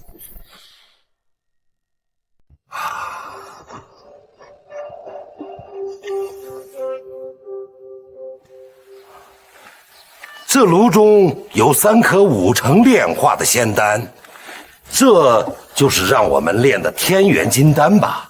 没错，天元金丹家师已炼5成，未炼化的5成，3成为丹药之野，2成为丹药之心。家师说过，这人参果树上的人参果，就是这炼丹的丹药之引，而各位丹师的炼丹秘方，就是丹药之心。这人参果就在树上，需要几位施展各自本领才能摘得。我记得这人参果乃是地仙灵物，与5行相位，遇金而落，遇木而枯，遇水而化，遇火而焦，遇土而入。想摘这人参果，得用金鸡子。人参果是遇金而落，可这触碰过金气的果子，仙气有失，做不得丹药之引，须得徒手摘得。这不用金器徒手摘果，这可是闻所未闻啊！家师说过，修仙之人修为境界达到一定高度，便可玉气为金，手掌玉气胜过金器，以手敲击人参果也可摘得。玉气为金，师傅说过，这是大罗圣境的修为才能做到。我这双手还差得远呢。好，我先来。我修道3500年，这双手可开山劈石，丝毫不逊金器，定能敲下这人参果来。好，也让那些满嘴空话的小子看看，炼丹靠的是大修为真本事，不是几句口说无凭的空话。张毅，2位前辈一旦摘得人参果，便已成功过半。待炼出天元金丹，你对武装观再无作用之时，我跟你新仇旧恨一起算。我虽摘不下这树上的果子，可你凭什么断定我炼不出这炉里的金丹呢？你摘不下这人参果，你拿什么炼丹？你自己跳进这丹炉当药引吗？他能当什么药引？就算他跳进了炼丹炉，炼出的也是一颗废丹。哼，哪还有他炼丹的机会？待我摘下这人参果，天元金丹立刻继承。人参果，落！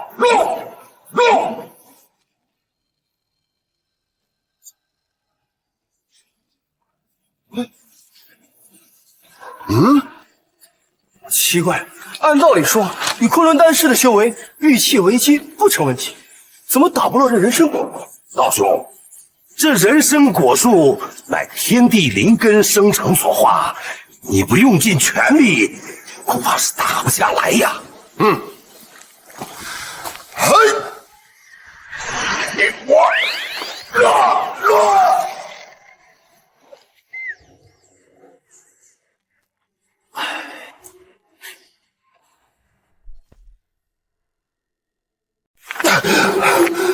昆仑仙师，你修炼了几千年，应该早已到了玉器为金的地步，为何还是打不下这人参果？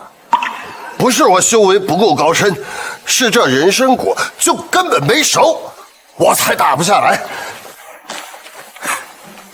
这人参果树从开花到结果历时1万年，熟与没熟，镇元大仙能不知道吗？若是没熟，镇元大仙还叫我们来干嘛呀？哎，小子，你是说我修为不够，打不下这果子是吗？那你来，你若是能打下这果子来，我就拉下这张老脸，尊称你一声仙师前辈。哎，别，我没说我能够打下来，你的修为都打不下来，那我这上不得台面的三脚猫功夫就更别提了。那你废什么话？道兄，你没有打下人参果丢下的面子，我替你找回来。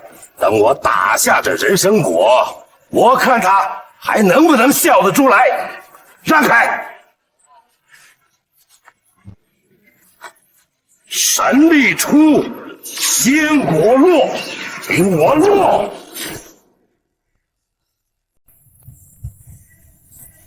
神力出，仙果落，给我落！我落！白眉道兄，好神力！仅凭2指神力就撼动整棵人参果树，这人参果要掉下来了！芈月，准备单排锦帕接人参果。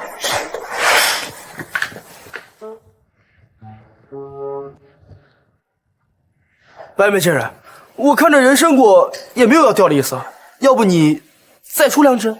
好，我就再出2指，这人参果必落。接好了。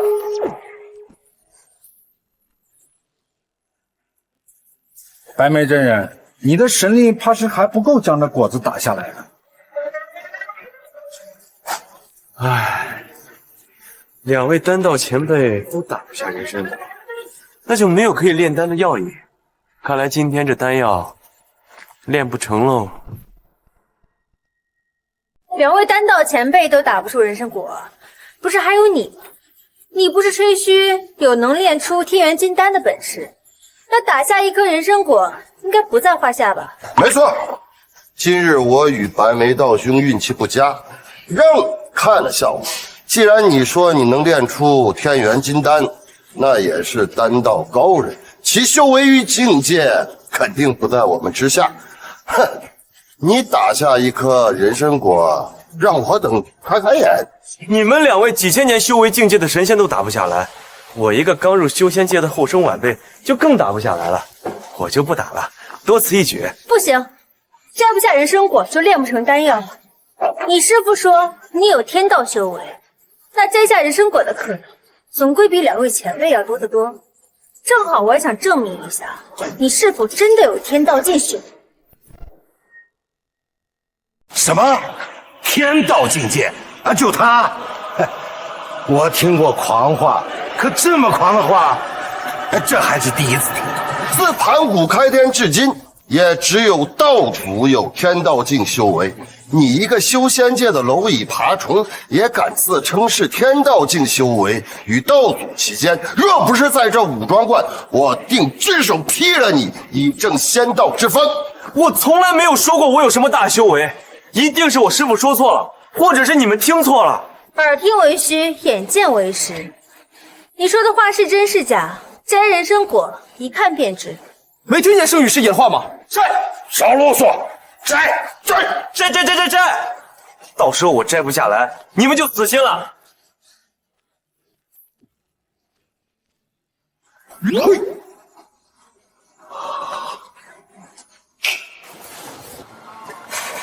我就说了，我这么点修为根本做不到玉器为金，这下你们死心了吧？原来你师父赵仙师也不过是一个沽名钓誉的骗子。现在看来，与你退婚，未尝不是一件好事。真不知道师父把他请到观中是怎么想的。他说有炼丹的本领，也是满嘴谎话，干脆将他打下山。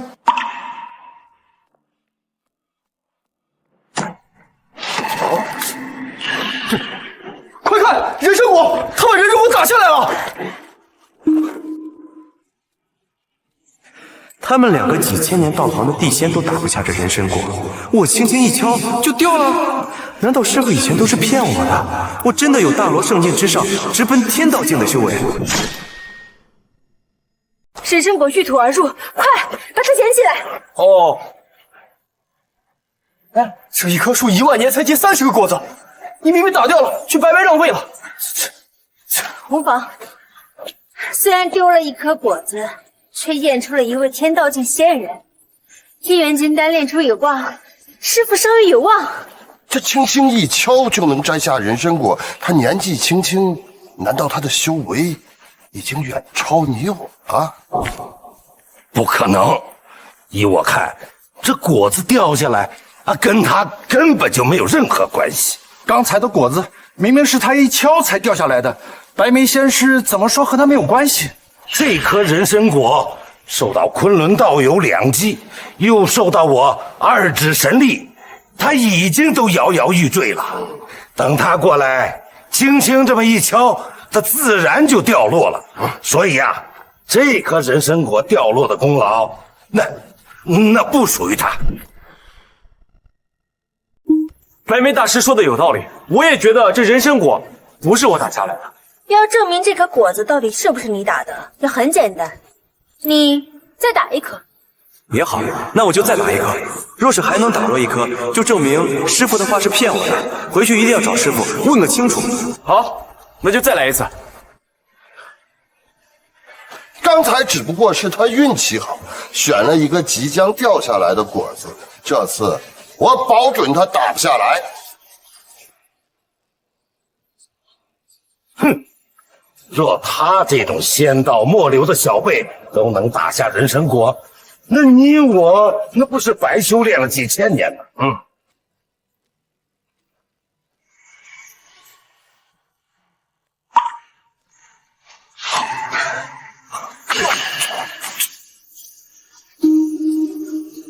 神珠自毁，化10品金莲，虽不可信，可敲下人参果是实实在在的呀。不敢说我一定有天道修为，可一定不是师傅说的那样，修为末流。这次回山一定要好好问问师傅。两位前辈，你们这几千年是不是白活我不知道，可这人参果我可是敲下来了。圣女说你有天道境升为，我本还不信，现在看来眼见为实啊！小仙拜见天道大神。道兄，等一下，不能仅凭他打下一颗人参果就断定他是天道境大神。道兄，怎么说？人参果遇金而落，拿一件金器就能打落，难道这金器也有天道境修为？前辈，你这话什么意思？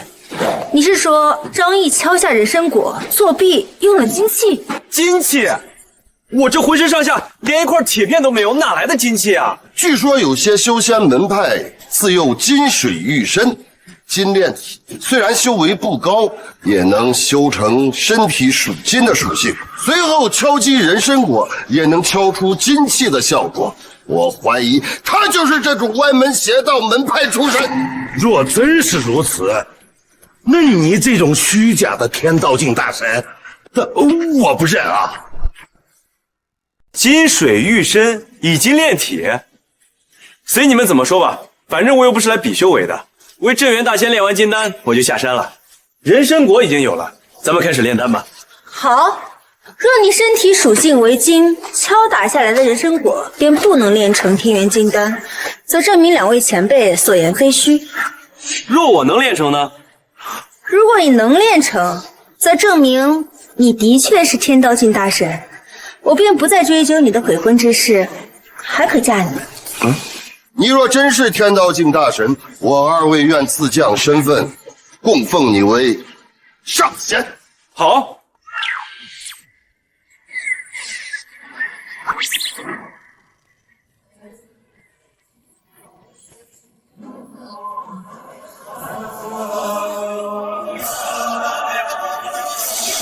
人参果引入丹炉，3颗金丹，谁能炼成？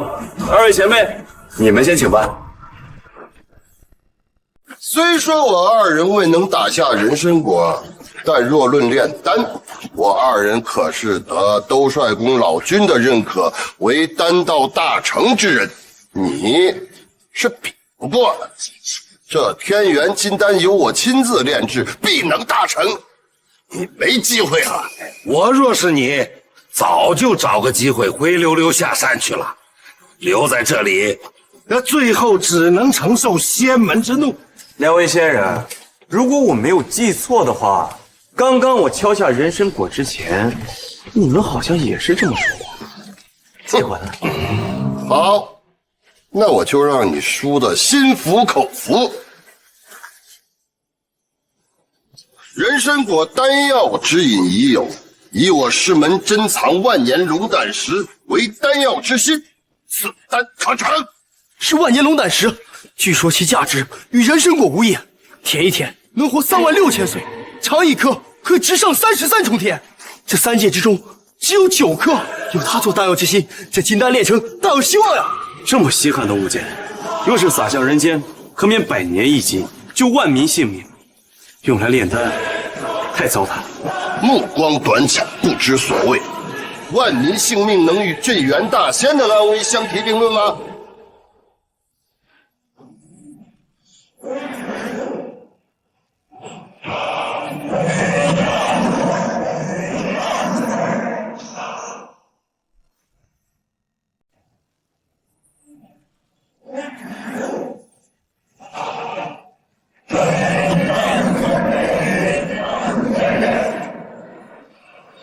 话语仙门老祖叮嘱，不能叫镇元子康复。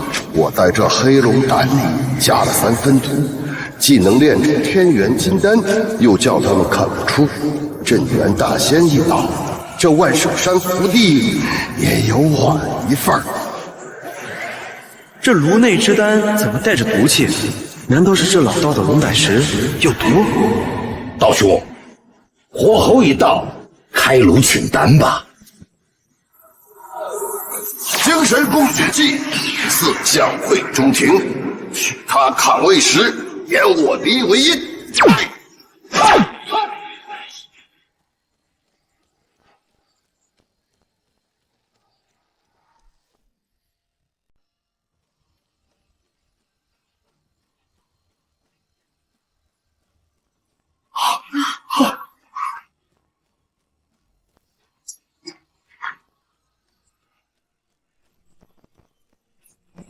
金丹出炉，神光漫天，这天元金丹要成了。打下一颗人参果，你确实小有本事，可这小本事能与炼成神丹相提并论吗？这虽然只有半颗，但它是货真价实的天元金丹。烦请圣女和2位仙童呈送镇元大仙。不行，这金丹残缺不全，隐隐还有毒气散发，算不得天元金丹，绝对不能拿给镇元大仙。有毒？胡说八道！这金丹虽然只有半颗，但是以人参果为引，龙胆石为心，是货真价实的神丹啊！他阻止送给镇元大仙，未安什么好心？既然你说你炼制的金丹没毒，那你当着圣女和2位仙童的面把它给吃了，自证清白。这金丹弥足珍贵，配以人参果、龙胆石等无数神药，只有镇元大仙才配享用。我吃了它，岂不是对镇元大仙的不敬？你是不能吃，还是心里有鬼，不敢吃呀？昆仑道兄乃是昆仑仙人，高风亮节，况且对镇元大仙那是礼敬有加，岂会做出如此下三滥的事情？你说这种话是在挑拨昆仑仙门与武装观的关系吗？这金丹有没有毒，镇元大仙吃与不吃，你们我说了都不算。圣女在此，慧眼如炬，自有裁定。师姐，师父贵体不容有失啊，不如将这3颗金丹全部炼出，再选出一颗最上乘的，呈送师父。好，就依明月。待3颗金丹全部炼出，呈送师傅面前。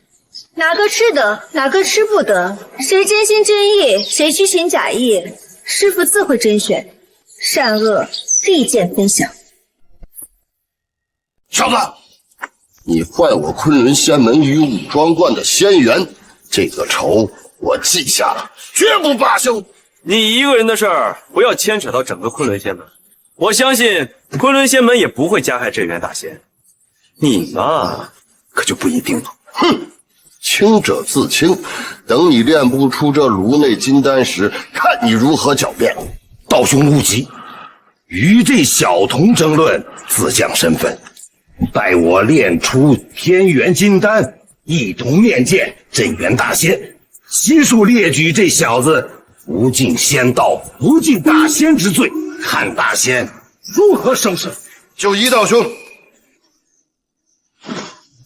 不知我哪一步出了破绽，就被他看出这丹有毒，能不能完成化羽仙门老祖的嘱托，就靠道兄你了。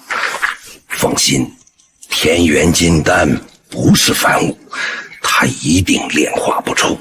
待他炼丹失败，我在丹中加入秘制毒方，到时你我各持一粒，无论镇元子如何选，他都难逃此劫。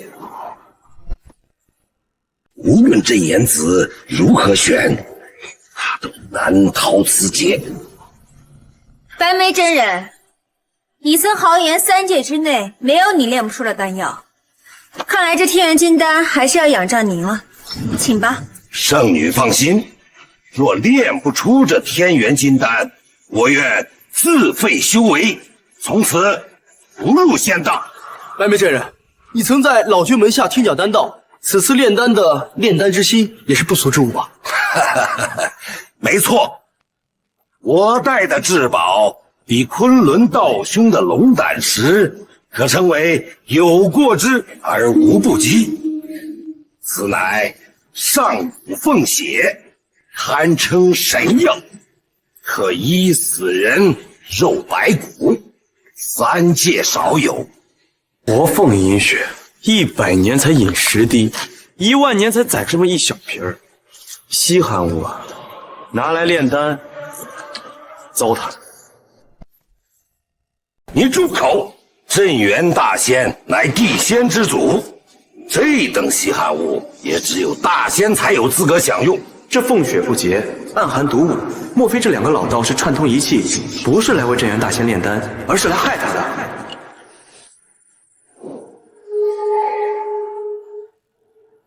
他们要对镇元大仙不利，不能让这颗金丹出炉。可是怎么办呢？我这炉中金丹已成，只需静待片刻，金丹融合，自会显现。有了，就这么办。我看未必，这凤血属阴，冷寒之物；金丹属阳，炙热之物。2者融合，冷热交替，估计你这丹出炉啊，也是一个半成品。胡说八道！我数次炼丹用到凤血丹品，都是一蹴而就，岂会出现半成品？那你用凤血炼的丹是天元金丹？你也说过，这天元金丹世间罕有，仙界也不过寥寥几个。老君炼丹尚且成功小半，失败大半，你怎么证明自己？这我是不忍心看你糟蹋了这好东西，炼出一颗废丹，所以才出言提醒的。这炉内火候不够，欲成金丹还需要再添一把火。赵兄，我觉得这小子不客气，他这么说就是想让你的金丹变成一颗废丹。你会那么好心提醒我？我不信你！这金丹已成，此炉必开。糟了，居然唬不住他，那你就开炉呗。到时候开出来一颗废丹，无法向镇元大仙交代事小，毁了你这一代丹师的名声势大，你自己掂量呗。这小子说的有道理啊！丹书上确实说，阴阳融合必须用烈火炙烤。万一这小子说对了呢？不如就以3分火候炙烤片刻，若真如他所说，最好；若不是，那对金丹无非损失10之1/2。好，我就姑且信你一回，看我三味真火。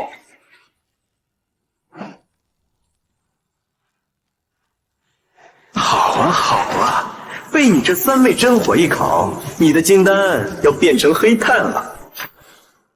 四侯合丹壁，真主坐黄庭，万神来拥护，固守紫禁城。开！啊！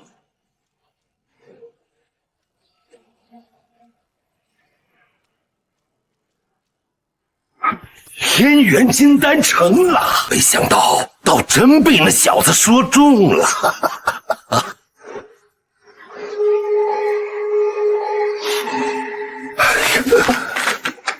老兄，你这金丹色泽怎么格外与众不同啊？这只能算作半颗金丹，与昆仑前辈所炼金丹可谓半斤八两。是你，都是你，是你误导我，以火炙烤，这才把它烤成半个焦炭呐。饭可以乱吃，话可不能乱说。我是好心提醒你火候不够，谁知道你用三昧真火烤焦了金丹，你怎么能怪我呢？我糊涂啊！我竟然信了他的鬼话。这丹炉中还有最后一颗半成金丹，是炼成金丹的最后希望。你们三个谁来？我来，我来。哎呀，来，你们来什么来啊？这龙胆石、凤血都用完了，你们拿什么做担心啊？那这么说，炼成天元金丹的最后希望是在你身上了？不敢说一定有把握，但是绝对不会是一件半成品。要不是你，我岂会炼出这半颗丹药？今天我要替天行道，替了你！武装观神仙福地，谁敢再次动手？老兄，何必如此激怒？这没有千年丹道底蕴，绝对炼不出天元金丹。他一个毛头小子，肯定没这个本事，就让他练呗。好，就让他多活一时半刻。他炼不出金丹，圣女也饶不了他。最后，这镇元大仙还得从你我两颗金丹中选一颗，你我的目的仍能达成。好，就让你练，我们倒要看看你练出的金丹能比这丹炉里的残渣金贵多少。虽说不一定能炼出一颗至精至纯的天元金丹，但一定不比你的差。好，此话我便当作军令状。如若你炼不出一颗与众不同的金丹，休怪我翻脸。圣女，放心吧，炼丹我可从来没出过错。不过我在山上炼丹用的都是大铁锅，这么精致的丹炉我还是第一次见。你们这儿有没有大铁锅呀？你们这儿有没有大铁锅呀？真是天大的笑话！你要用大铁锅炼这无上至宝天元金丹？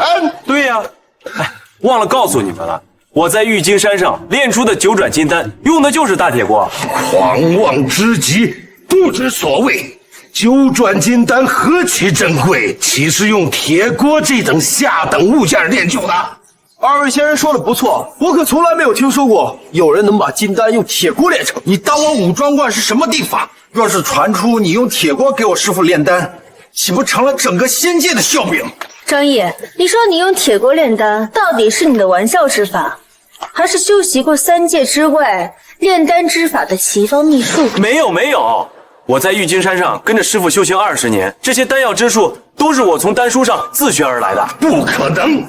这炼丹之术何其深奥，岂会有人无师自通？自盘古开天至今，就没有出现此等能人。既然不是奇方秘法，那便是投机取巧之物。我武装观不允，就要用这丹炉来炼。不给就不给呗，这丹炉看着比铁锅精致多了，我能用铁锅炼出来，还怕用这丹炉炼不出来吗？师姐，师傅伤势紧迫，难道真的要把炼制天元金丹的希望放在他身上吗？他的身上仿佛有一层迷雾，他的底细看不清也摸不透，不可不信，但也不可全信。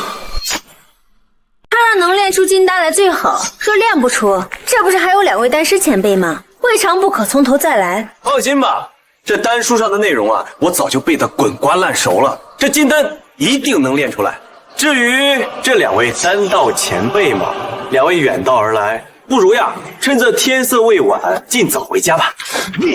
不知尊卑，狂妄无度，专业的事情要专业的人来做。如果让你这个只懂一知半解、只会出事乱造的人都能做出这金丹，那岂不是对我等这修炼了1000年仙道丹道人的侮辱吗？丹道仙道何止一道，放着好好的正道不选，偏要选的歪门邪道，怪不得你们练不出金丹。我今天只练了半颗金丹，带我回仙门，再取回凤血，明日再来，定能练整颗仙丹。道兄，何必他争论自将身份？等他练出一颗废丹，看他还有何面目站在这儿。你少费口水，练就金丹需要金丹之心，仙家至宝。你的仙家至宝是什么呀？对了，自从你进了武装观之后，从没见你身上带什么东西。你不会没有带你师门仙家的宝贝吧？听说玉京山之地贫寒，极少有仙人修炼。看他这穷酸样，恐怕一件至宝也拿不出来吧。哎呀，是谁告诉你们的？这金丹之心一定要有仙家至宝呀！历代仙家典籍、丹书珍藏都有记载。那就只能说你看的仙家典籍、丹书珍藏8成是盗版。我在山上翻遍典籍，大道至简，仅需一滴无根之水，便可作为金丹之心，炼成天元金丹。无根水那只不过是炼丹之后洗刷丹炉的废料，你居然用来炼丹，那简直是胡闹嘛！哎，你懂不懂炼丹呐？用刷锅的无根水做丹心，那你炼的是什么？废品中的极品吗？我早就看出来，他根本就不懂炼丹。哼，这样下去只不过是在消磨时间罢了。圣女，立刻将他赶出武装观吧，免得他练出什么垃圾来，脏了在场诸位的眼。我了解到的炼丹之术就是如此，你们若是不相信，那咱们赌一把。好，赌就赌。我宫中缺一守门奴，你若练不出金丹来，就随我走到我宫中当一个守门奴吧。我倒是什么都不缺，不如这样，在守门奴的基础上，再加上10000年的期限。要论修为，我不确定自己的修为在何等境界，不敢轻易下赌。可要比炼丹，你们可要输惨了。喂，想啥呢？到底赌还是不赌呀？当然敢赌啊！不过我要是赢了，你们拿什么输给我呢？哼，我这几千年来存有空洞印、昆仑镜、女娲石3件圣神器，我们若是输了，这3件法宝尽数归你。不过是3块年代久远的石头，被捧到高位，太俗了。不要。我曾在老君门下修行丹道，老君曾送我3座炼丹行宫。如果我们输了，这3座行宫悉数归你。良田千顷，不过1日3餐；广厦万间，不过卧榻3尺。我要那么多房子干什么？不要！你这也不要，那也不要，那你想要什么呀？我若是赢了，我要你们发一个誓，回答我3个问题，要如实回答。如若不实，天打雷劈。2位丹道前辈不敢应答，莫非是有什么不能让我们知道的秘密？我就不信了，你靠着一知半解，胡搞乱造，就能练出至纯的天元金丹。好，我答应了。好，君子一言，驷马难追。咱们便以50为限，若练不出天元金丹，就算我输。还有半个时辰，你呀，输定。我只需1滴无根之水，金丹即成，用不了半个时辰。3日前，雨神刚在万寿山行云布雨，之后10日，万寿山晴空万里。你若想要找无根之水，恐怕要到那数百里之外了。啊！这怎么办呀？圣女姐姐，你面子大，要不你跟雨神说说，让他降下几滴雨来，不用施云布雨，简单打个喷嚏就行，我就要几滴。不行不行，你若是请圣女帮忙助你炼丹，那就算是金丹炼成了，那也不是你一个人的功劳。刚才的赌约也算你输。没有丹心就炼不成金丹，小子，你输定了，乖乖做我的守门奴吧。炼就天元金丹的第一步你都无法实现，你还拿什么跟我们比呀？你呀，认输吧。现在就定输赢，太早了吧？还有半个时辰呢，说不定雨神正往万寿山这边走呢。你当雨神是你们玉京山的残老废少啊？召之即来，挥之即去，你不配。既然你想要无根之水，为何不自己向天借雨？万一你的面子在雨神面前也管用呢？也是啊，顺便再验证一下我的修为境界。若真是天道境，天上的雨神也不敢不从。若是境界不够，雨神不肯赏脸，就要另寻他法了。哼，雨神乃天地清风的正神，要想要其给面子，在这关中，恐怕就只有师傅与师徒。别说是你，就算是你师傅赵仙师来了，向雨神求雨，十有八九也是无功而返。用无根之水炼化金丹，又不是唯一法门。若是真求不来一滴雨，我还有别的炼制之法。哎，胡说八道！这天元金丹乃无上神丹，就连整个天宫也没有几颗。若真有那么多炼就之法，天宫会不知道吗？老君会不知道吗？我会不知道吗？啊，我看出来了，你根本就不懂炼丹，就是在这儿胡搅蛮缠。等我把你带回昆仑仙山，我要把你拴在门口，供人观赏，以罚你今日戏弄之罪。你们赢不了，也带不走我，因为这个炼丹之法真的是天宫不知道，老君不知道，你更不知道，这是我自己悟出来的炼丹之法。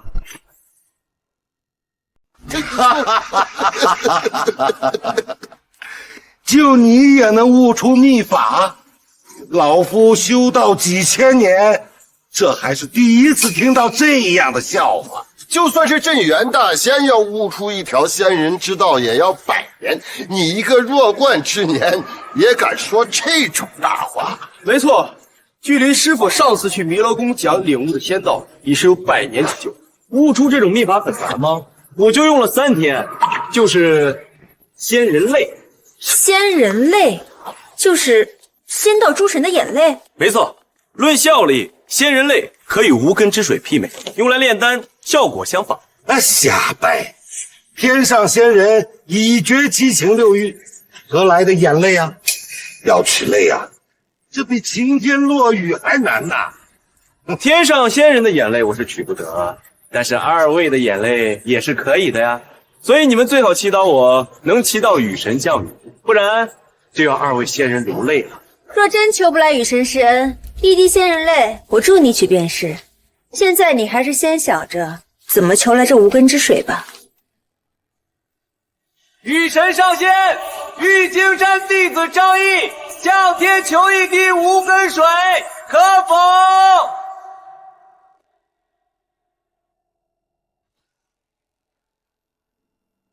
风干气燥，晴空万里，这天空看起来半点下雨意思都没有。看来这雨神不赏你面子呀。雨神上仙，玉京山弟子张毅向天借一滴无根水，可否？雨神上仙，玉京山弟子张毅向天借一滴无根水，可否？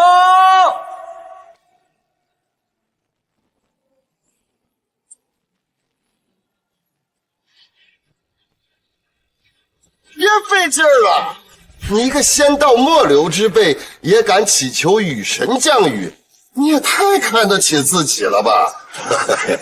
别说是行云布雨了，就算是你奢求打个喷嚏，那雨神都不会给你。你还是放弃吧。事不过3，再向天借最后一次。若雨神还不肯赏脸，就是我高看自己的境界了。玉神上仙，玉京山弟子倡议，上天谢一滴无根水，可否？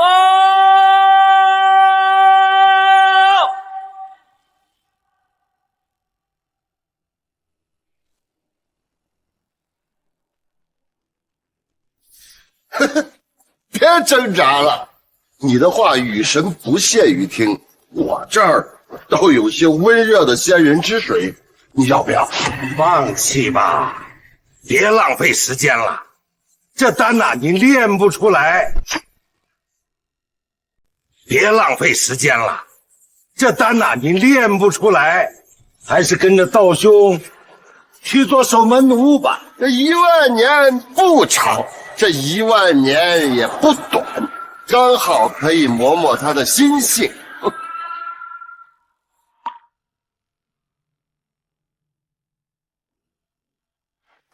湿乎乎的，这不是真要下雨了吧？哎，晴空万里，晴天下雨。若是没有真的大境界修为，雨神他老人家可不会给面子。看来化雨仙门那几个老家伙说的是对的，我的修为与资质齐平，均在天道之上。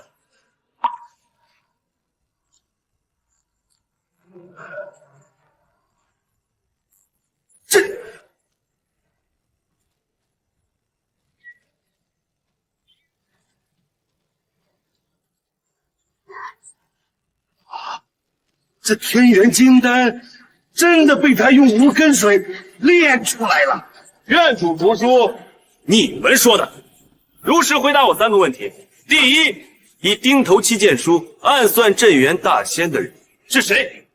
第二，是谁让你们在这丹中下毒的？第三，这2件事的幕后主使是不是同一人？说。